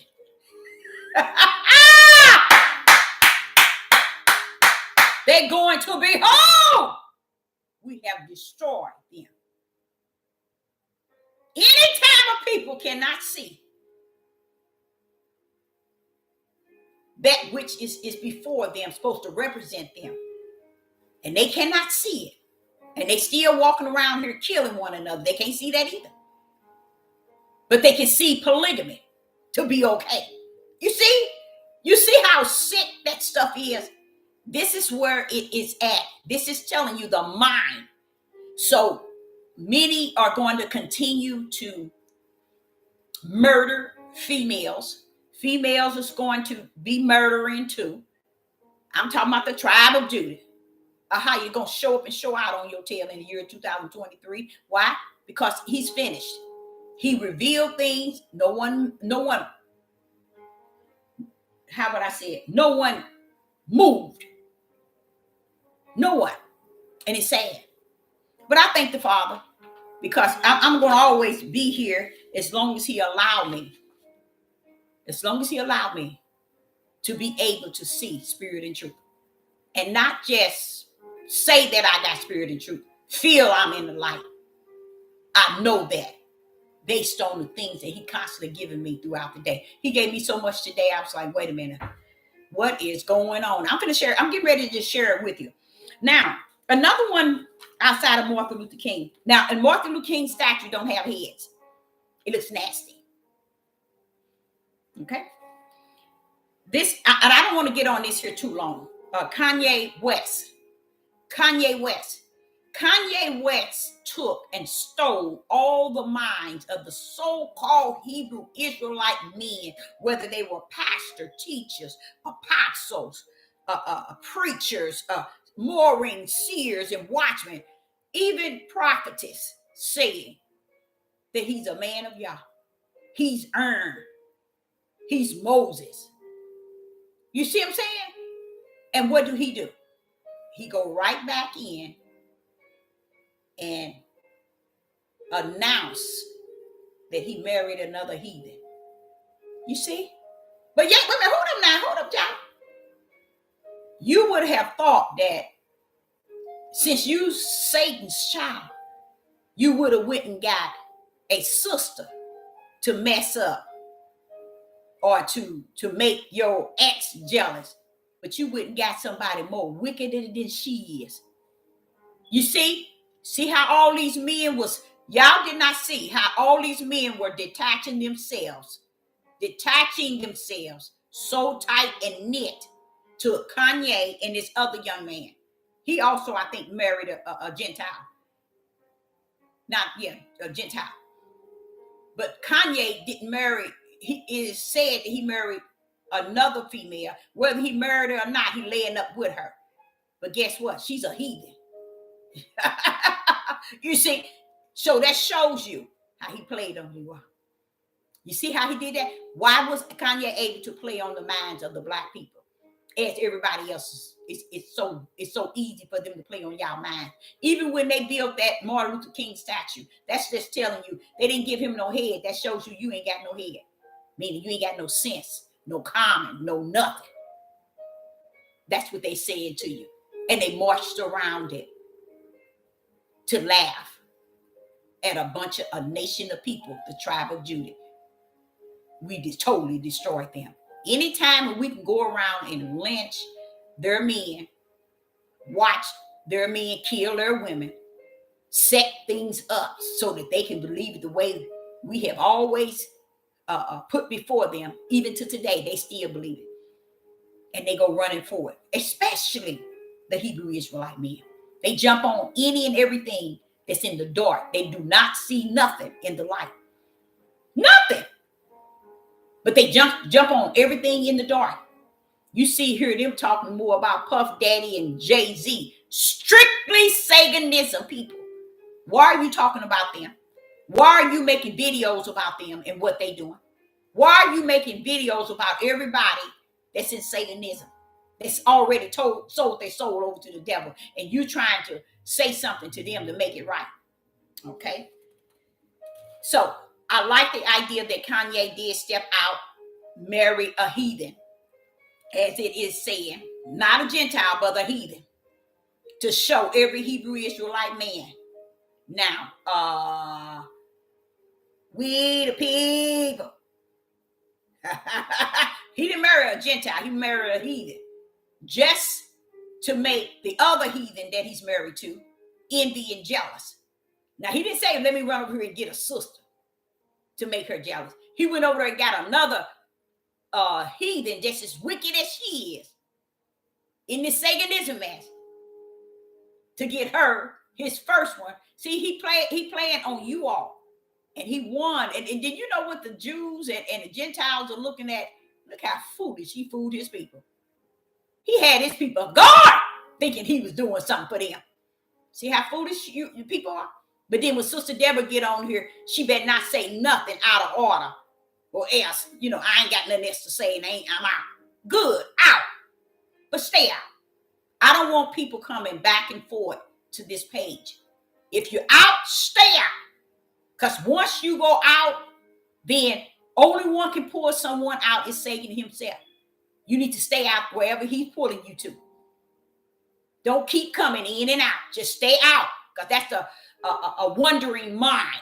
Someone that's don't know if they're going or coming, if they're going to get there. They playing games with their own mind. And Satan is a part of it. Okay, now, we have two black men that I viewed. Omar Johnson and Papa Duck. Omar Johnson and Papa Duck. I feel for those young men. I feel for those men. Oh, I do. Oh, I do. Omar Johnson talks all this mess about Pan-Africa. Okay? And Papa Duck also talk all this stuff. You can tell Papa Duck was heavily into the Hebrew Israelites. He's no longer in that area, but you can tell that that's where he come out of. And Papa Duck and Omar Johnson. The reason why I feel sad for them is because they at least given a little bit of make sense information, even though they're not on the light. Okay? They're still in darkness, trying to feed people some light, and it ain't gonna help. It's not. And Papa Duck, he gets so frustrated because he said, "Didn't I tell y'all?" His whole message is always, "Didn't I tell y'all? Didn't I baby?" It's nothing you can tell them. They're gone. It's gone. Your people are gone. They have gone totally away from the Most High or higher, and they're gone in their minds. They're gone. They're mentally gone. The Father shared with me today that I need to not just say mentally, but physically, he's going to allow them to destroy and continue to destroy. That's why he's saying that you're seeing these women dying by the hands of these men. That shows you it's not just mental, Deborah. It is physical. The reason why I'm clapping is fulfilled in Deuteronomy 28. Until they are destroyed. But my outside looking at it, okay, they are going to destroy us, so therefore they're going to destroy us mentally. Okay? But see, it's bigger than that, the Father said. It's more powerful than that. He said that it's not just the mental state of mind that's going to be destroyed, Deborah. I told you my wrath, my judgment, and my foot is on fire on the earth against the tribe of Judah. So all of these things got to come together and allow the tribe of Judah to cut up from the floor. So this is what you're going to see all the way to the end. All the way to the end. That small remnant he's going to take out is because they're going to be gone here. But their spirit has a mind of itself. And it's going to take over the flesh. And it's going to be led out as the ones that Ahia take out and take back over to the promised land. But they ain't gonna get cleaned up until they get to the promised land. See, the promised land is a place that I promise. First, before I promise you this land, I got to promise to clean you up first. And a lot of people think he's cleaning them up now, or when we leave out of this land and our oppressor, we're going to get clean. Baby, you still got some years to travel to get to the promised land. And it's going to be a chaos on top of a chaos, because mentally you're still gone. Okay? That's why it's so important, Sister Deborah said, is to feel this thing in the spirit realm and stop running around here trying to grip this thing in the flesh. Because those that's going to be about flesh, it's going to be about flesh. They're going to be left here with the flesh of man, with Babylon coming down. Ahia ain't taking those that are about the flesh, strictly about the flesh, because they're gone here. You and I are gone here. But our spirit, remember he said, get the flesh under the subjection of the spirit. See, the flesh got to go under the spirit. Why? Because the spirit has a mind, it has a heart, okay? It has wisdom, knowledge, and understanding, because the Ruach HaKodesh live in it. It contains the flesh, even when it's in a mental state of mind. That's why he said, get your flesh under the spirit. But what has happened, 99.1 trillion has decided to let the flesh, here's the flesh, override the spirit. And they never allow the spirit to control the flesh. The control constantly controlling the spirit.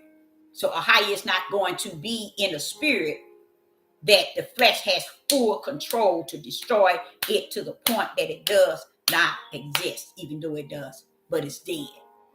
Okay? So when I look at Omar Johnson, a Pan-African speaker, and Papa Duck, these are still two men that still lost without a cause. And I said without a cause because I'm just within me. I'm trying to figure out how did the Father bless us? Let me say that again.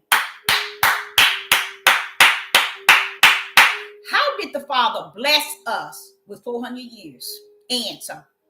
And we still as blind can get. There's no light. There's no opening eyes, opening understanding. It's nothing. We just as blind can get. We in so much darkness we can't even find, and nor are we looking for any light. That's a known fact. But these young men speak some, how would I say, some words that is true, and I feel sad for them because that's as far as it's going to go. It's not going to go any further than that, because Omar seems to think we from Africa, and that's where we should try to work to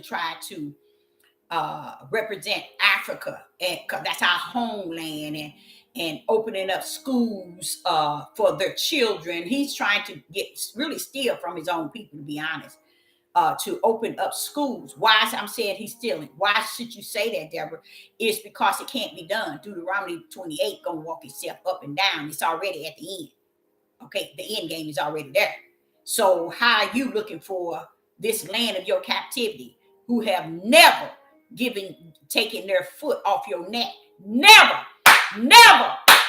have they taken their foot off your neck. And you still running around here saying, we need to get schools to teach our children. You can't teach your children, baby. Your men has messed their children up.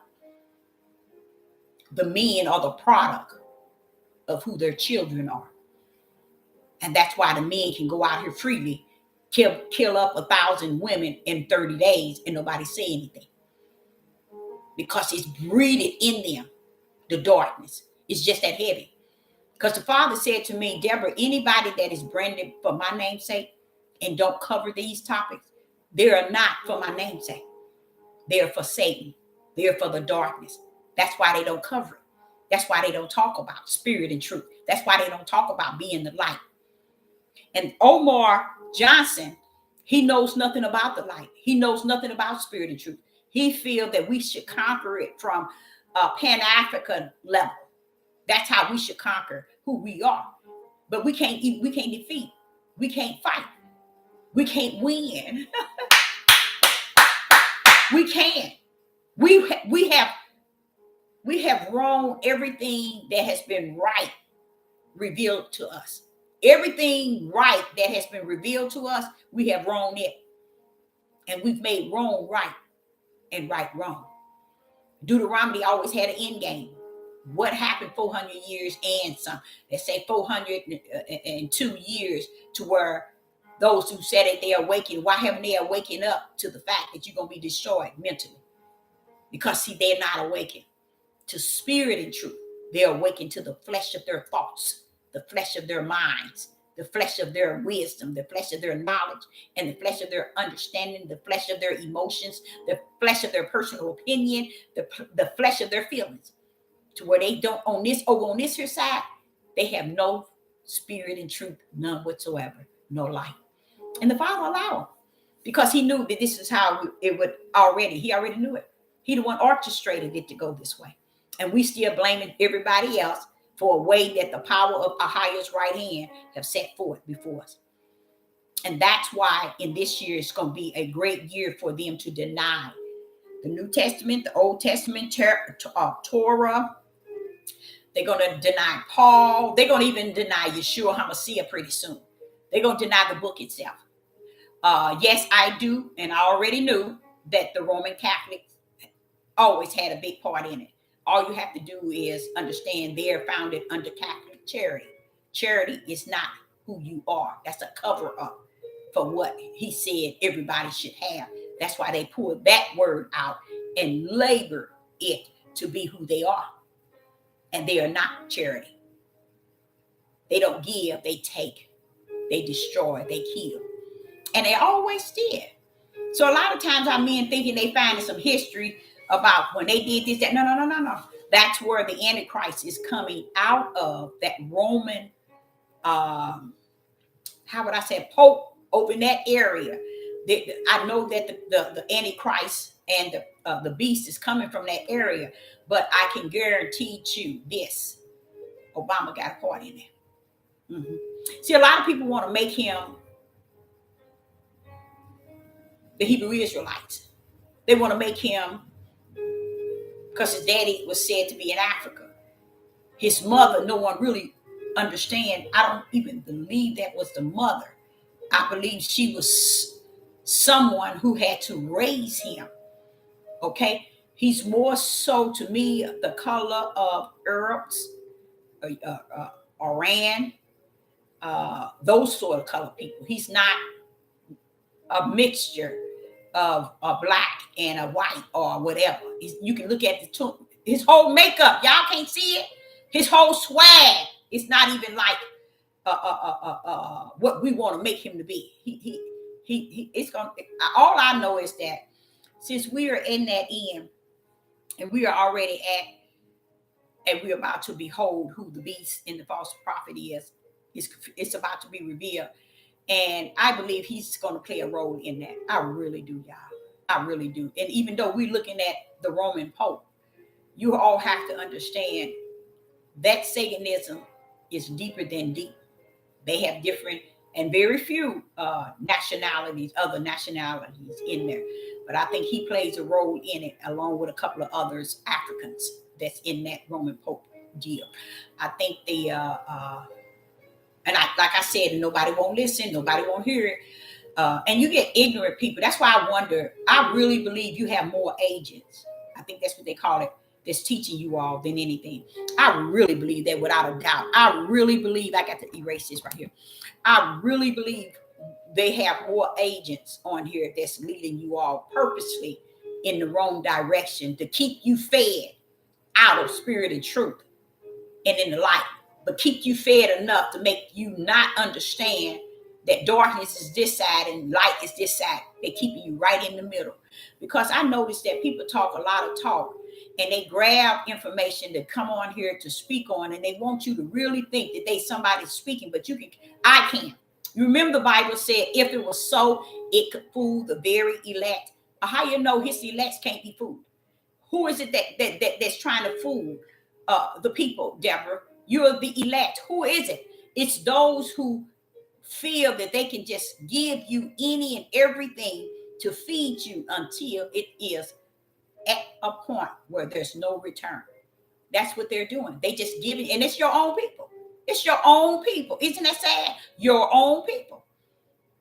See, and but the Father told me, he said, but Deborah, before I allowed them to go into their captivity, who was doing over in the promised land? Your own people. They were shedding blood like they're doing now. See, we don't want to see that. We don't want to hear that, because they're teaching y'all darkness, and y'all mindset is thinking it's light, and figure it's light because the heathens and Gentiles doing this to it. No, baby, it's not light. It's still darkness. It's still on the side of the heathens and Gentiles. You see, it's still on that side, because I'm gonna tell you, if Africa $55 billion, and that's just to put the disease, to let the disease spread and kill the majority of them. And as it kills them, it also going to spread. But they're asking them to do that. If we pay y'all this, and do you know the one they giving the money to is already hooked up to their system of trying to eliminate the population?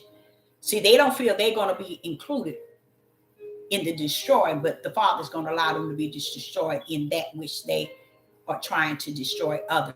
The Father will allow them to be destroyed in the same power of who they trying to destroy others in. You know, a lot of people don't understand that, but it's deep, because they're gonna get caught up. It's like, say if I was trying to set a fire on this house to someone's back in the room, and I want to set a fire so they can get caught in the fire and die. But guess what? So happen when I try to get out, I can't find my way. The smoke overtake me. That's how it's going to happen to them. See, they're thinking that they're going to eliminate 50% of the population, and they got it going on. No, it ain't, baby, because even the beast and the Antichrist is going to put the heavy to the heaviness on the death of those who remain. You see, after the Father get hands out, so much chaos and stuff is going to be here. It's going to be off the chain. And it's a lot of things people ignore it. And the reason why I'm saying Omar Johnson and Papa Duck is because they talking to try to make it work. You can't, baby. Omar, I think, is just trying to rip somebody off so he can run to Pan-Africa. I think so. Because if you so much into Pan-Africa, get your Pan-Africa tail on over there and stop talking about it over here. Take your, if you so into Pan-Africa, take your Pan-Africa tail on over there and stop trying to use the people over here to get the money so you can set up a place there. And this is why I say I feel sad for them, because they're playing in darkness. They're playing in darkness. With their intelligence, they're playing in darkness. And they running around here speaking to black men and organizations and groups, and they don't mean them no good. Anytime a man come here in the United States and start talking about Pan-Africa, money for Pan-Africa, or weed from Africa, you need to kick him like kicking rocks, okay? Okay, so we did cover Martin Luther King, okay.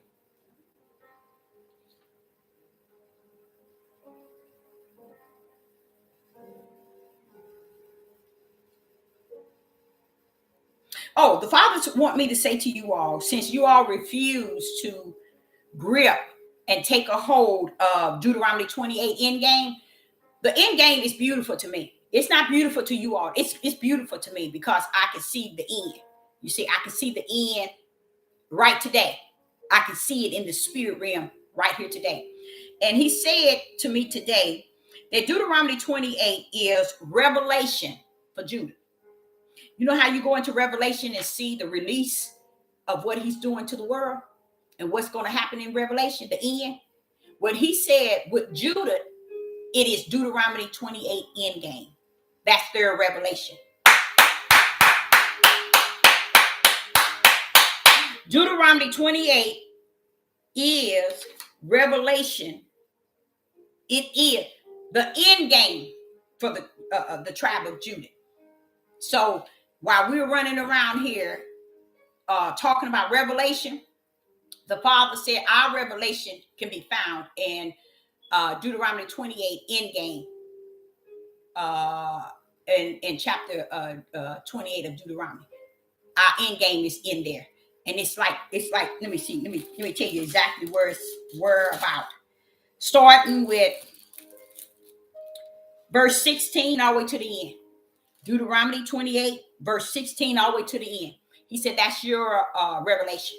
So he's saying that while you sitting and got your nose all up in Revelation trying to master it and trying to figure out where we at, you should be trying to figure out the end game of Deuteronomy 28, starting with verse 16 all the way to the end. 16 to 68. He said that's your revelation. Okay.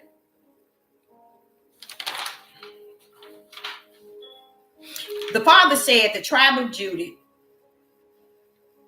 is mentally over, gone. This is what he said. They are void of seeing. This is what the Father is saying to me. This is stuff he told me this morning. He said they are void of seeing. They are void of emotions. They are void of understanding. They are void of their own surroundings. They are void of, wait a minute, they are void of what has in ear. Oh, they are void of what was, what is, and what is about to take place. He said they're void, okay? He said they're void of compassion and mercy. He said they are void of unity and oneness. They're void of unity and oneness.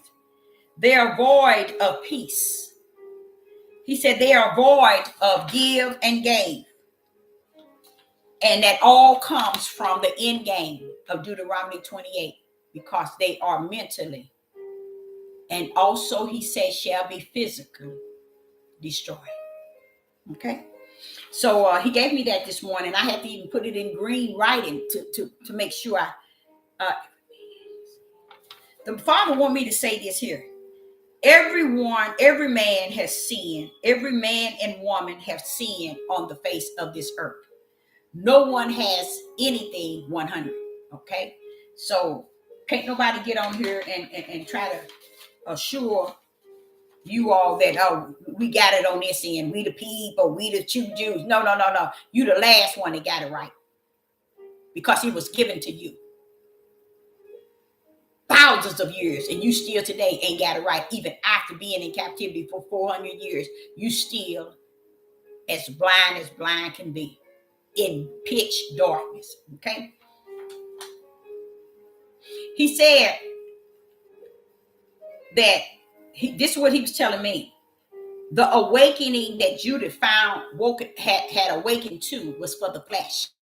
Judith only awakened to their flesh of who they are. The flesh of who they are. He said that's why they were so hung up on women being submissive, because I am a king. Women being submissive because I am a ruler. Women being submissive because I am head of my household. All the things in the flesh. Okay. And he said that they have awakened to the who they are as a man in the flesh. But guess what he said? They know not nothing in the spirit. Flesh goes where? And all that they know of, and all that they have come to terms to know, it goes to the earth, to the grave. Just imagine, 400 years was vain, and it was worthless, because it didn't turn nobody toward the face of the Most High or higher. Okay, so he was saying Judith has wakened unto flesh, Deborah, and that's why you can't convince them of anything in the spirit realm. And it's so important that you all understand that you can't serve a higher in your flesh. Now, if a higher say that which is flesh, and that which is spirit, he's actually telling you, don't get it bent. Don't make the spiritual things flesh, and don't make the fleshly things spiritual. So let's set an example of what he meaning by that. If you're going to do polygamy, what is it doing for a higher in spirit? Anybody know? What would polygamy do for the most higher in spirit?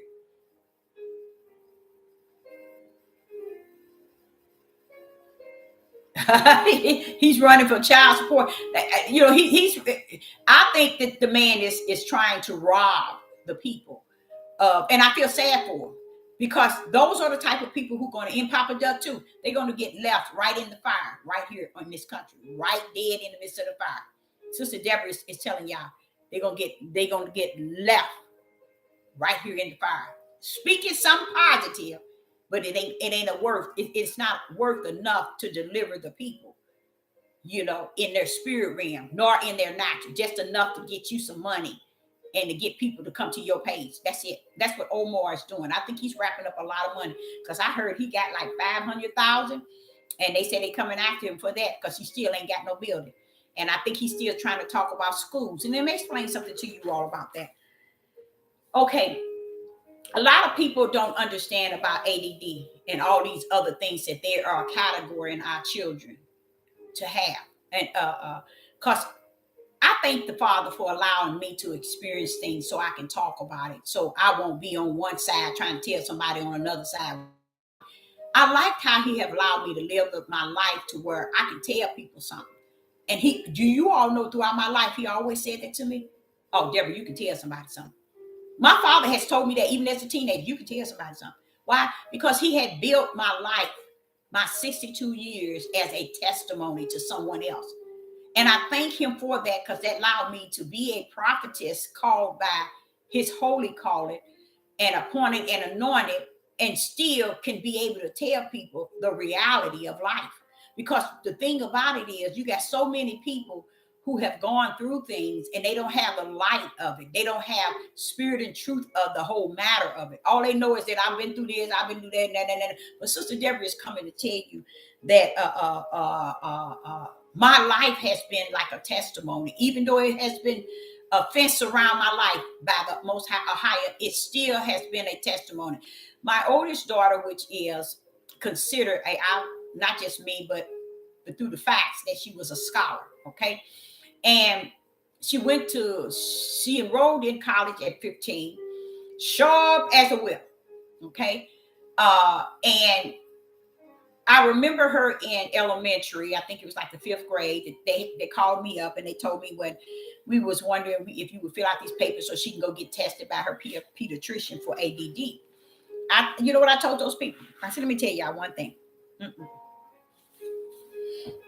You can't be ADD at school and not ADD at home. Now, these characteristics you said that you all experiencing regarding her at school, if I don't see them at home, you all need to stand down. It ain't what you say. It's going to be what I say. You see?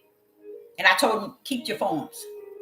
Because if she can be ADD at school, I should know she ADD at home. Because she's at home before she was at school. You see? So she can't be ADD here and then not be AD at home. So y'all can stand down. Did you know the people never did say anything else about it? Because, you know, when you're talking to people, you got to be straightforward. So when I did take her to her pediatrician, probably 2 or 3 months later, I said, you know, her school come tell me fill out a form.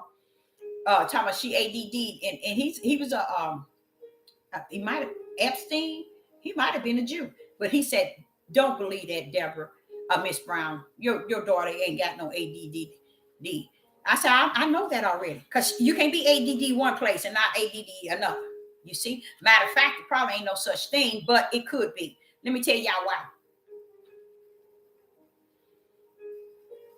The Father has allowed so much to go on while we were in the land of our captivity. And because we reject the curse, we never owned up to the curse. It's really why we are suffering right now through the judgment and the wrath, y'all. That's why.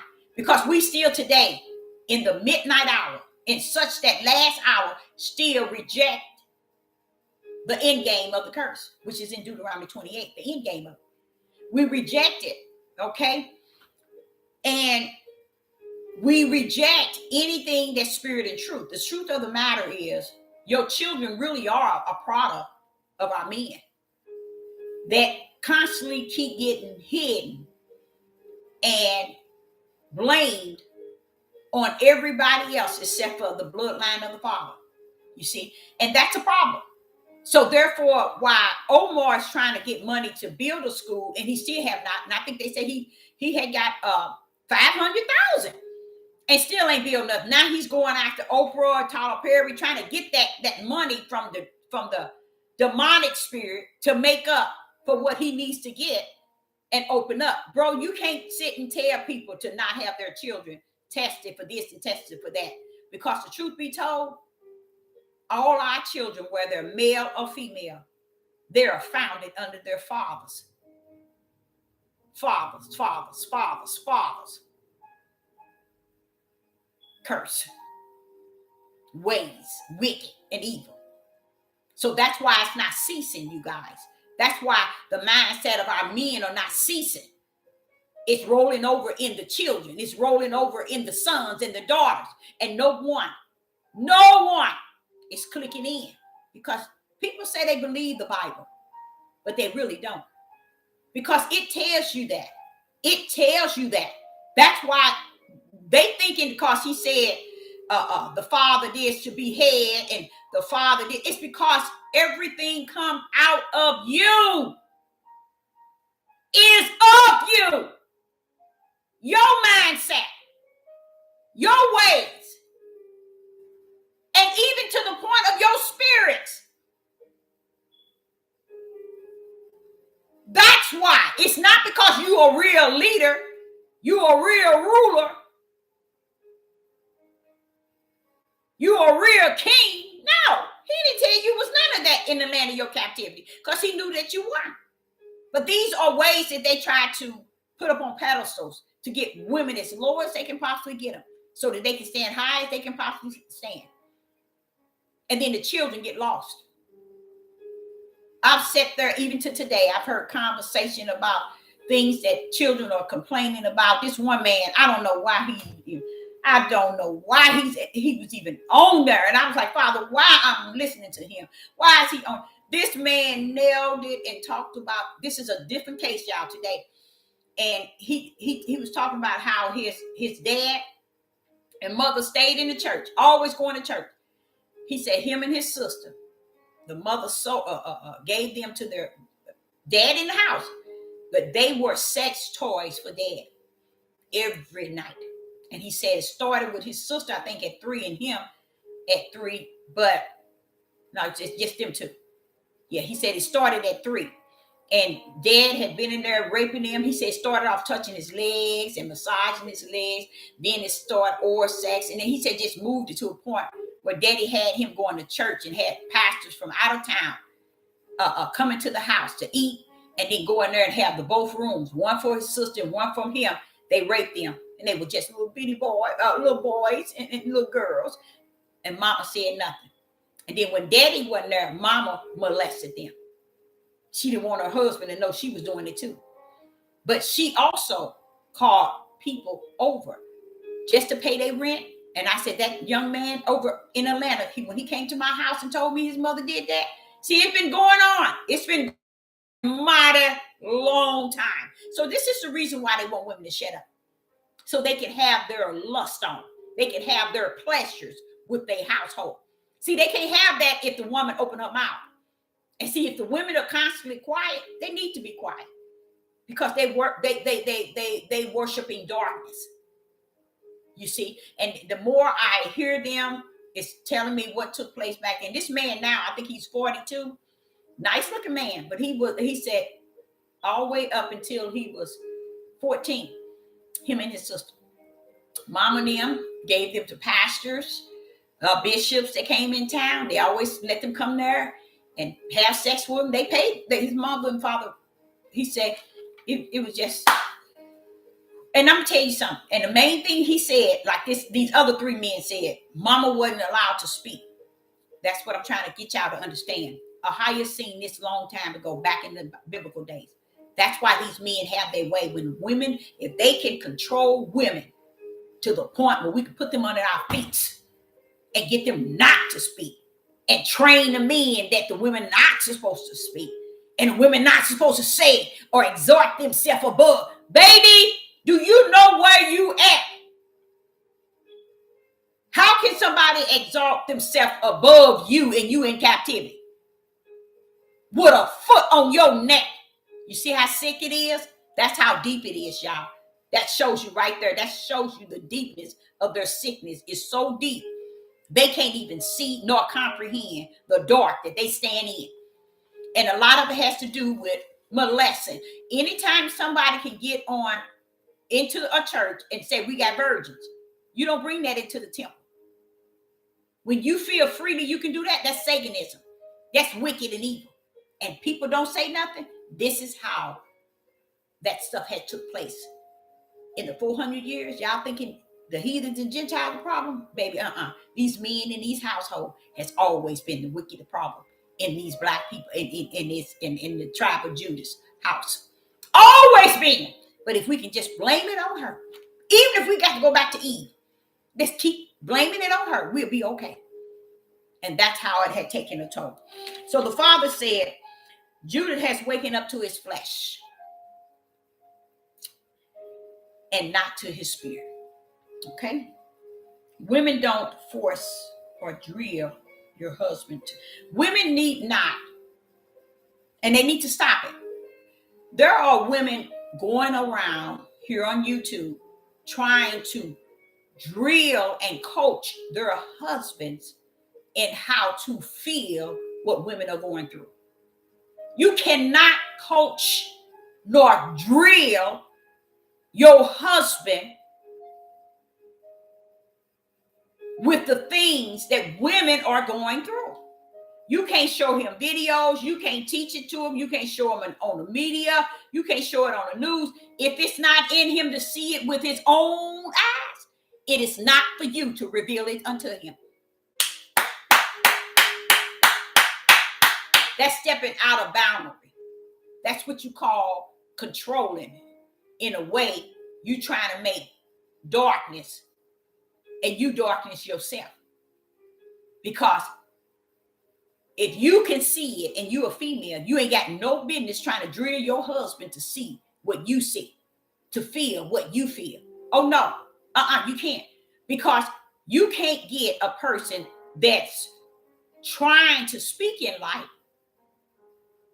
and trying to teach in light, but live in darkness and can't see what's in the world today. So you got to come over here because you feel you his wife and train him in what you see.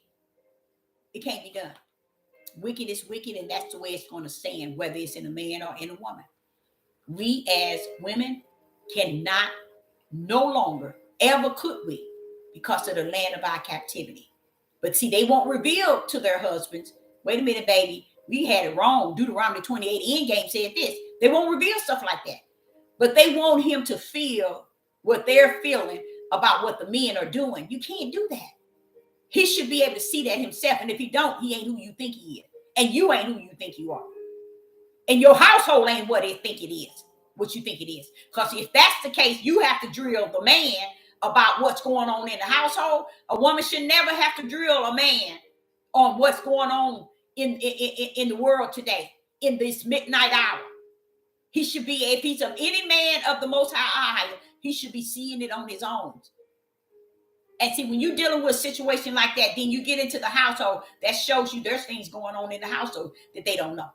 Because if the head, which is supposed to be so-called the male, if he can't see what's going on in society and all over the world, or what's going on in this day and time in the midnight hour, he can't see what's going on in his household. So our sister Deborah would say, let me see, y'all hear the spirit allowing one to be of the flesh. Okay. And the last one is this. The father said that he hid something.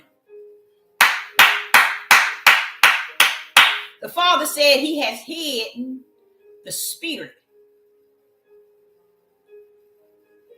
and allowed one to be of the flesh.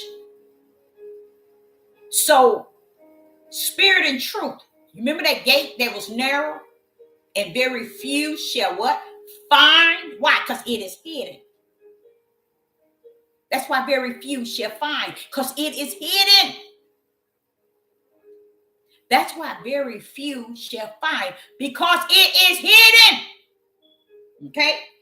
And one flesh, he allowed them to walk in the flesh because he knew what was spirit and what was flesh already.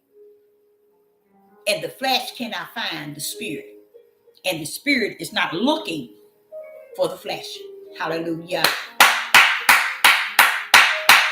Because the hidden spirit has righteous belief, faith, and fear branded within. 99.1 million on this devil platform has no idea of what I just said, because the spirit has hidden those things from the flesh. Praise the mighty God. And it makes sense to me. It brings that comfort to me. That see, this is, so when you're thinking that you're saying this, and they're not getting it, this is why. It is hidden from. That's why very few shall find their end. They won't find it. You see, because it's in a place that they don't look no way. Because they look within their flesh for what they think is righteous. They look within their flesh for what they believe is believed. They look within their flesh for faith. They look within their flesh for fear. They look within their flesh for wisdom. They look within their flesh for knowledge. They look within their flesh for understanding. They look within their flesh for their personal opinion. They look within their flesh for their emotions, their feelings. So spirit is hidden from them so that they may seek within themselves, which is their flesh, their desires for it. Okay, so I wanted to add that. And he said, yes, everything is coming from the Catholics. All the wicked and evil are detached to the Catholics, the Roman Catholic. And you bet there are those in Jerusalem who claim to be who they say they are, and many of those are also detached to that Catholic. We call it Catholic, but it's Roman, and the things that that is consist over in that area is what's going to pull out the bombshells. Okay, so we should be seeing that any day now. The bombshells coming from that direction. So I, Sister Deborah, say I appreciate each and every last one of you all are tuning in. And I really appreciate each and every last one of you all. And I want to say again, thanks for the donations. I just appreciate it. I really do. I think it's very sweet and caring. I will say that I will be back. Today, he kind of loaded me up with a lot of things, and I loved it. I like it. I really like it, you guys, because I'll be like saying, okay, what am I going to do with that? Father, this is too deep for them. It's to him, just say it. Why? Because you're still in the race, Deborah. And the race is, I'm still living. So I got to continue to run in this race and not to give up and just keep giving what he gives me. And I say unto you all again and again and again, find your place in him. Not in Sister Deborah, not on these platforms, but find you a personal relationship with him. Know that he is in you and you are in him and you all are one. You have to know that. Don't wait until the storm and then want to role play a relationship with him. And that's very dangerous. We don't want to role play a relationship with the Father. We want to have a sincere, real relationship. So when things gets to the point of where it's going, then you can feel him, his presence. You can feel him before you, in you. and working on your behalf. So I, Sister Deborah, say I appreciate each and every last one of you all tuning in. And I will be back, and you all have a pleasant night. And I like to say shalom and shalom.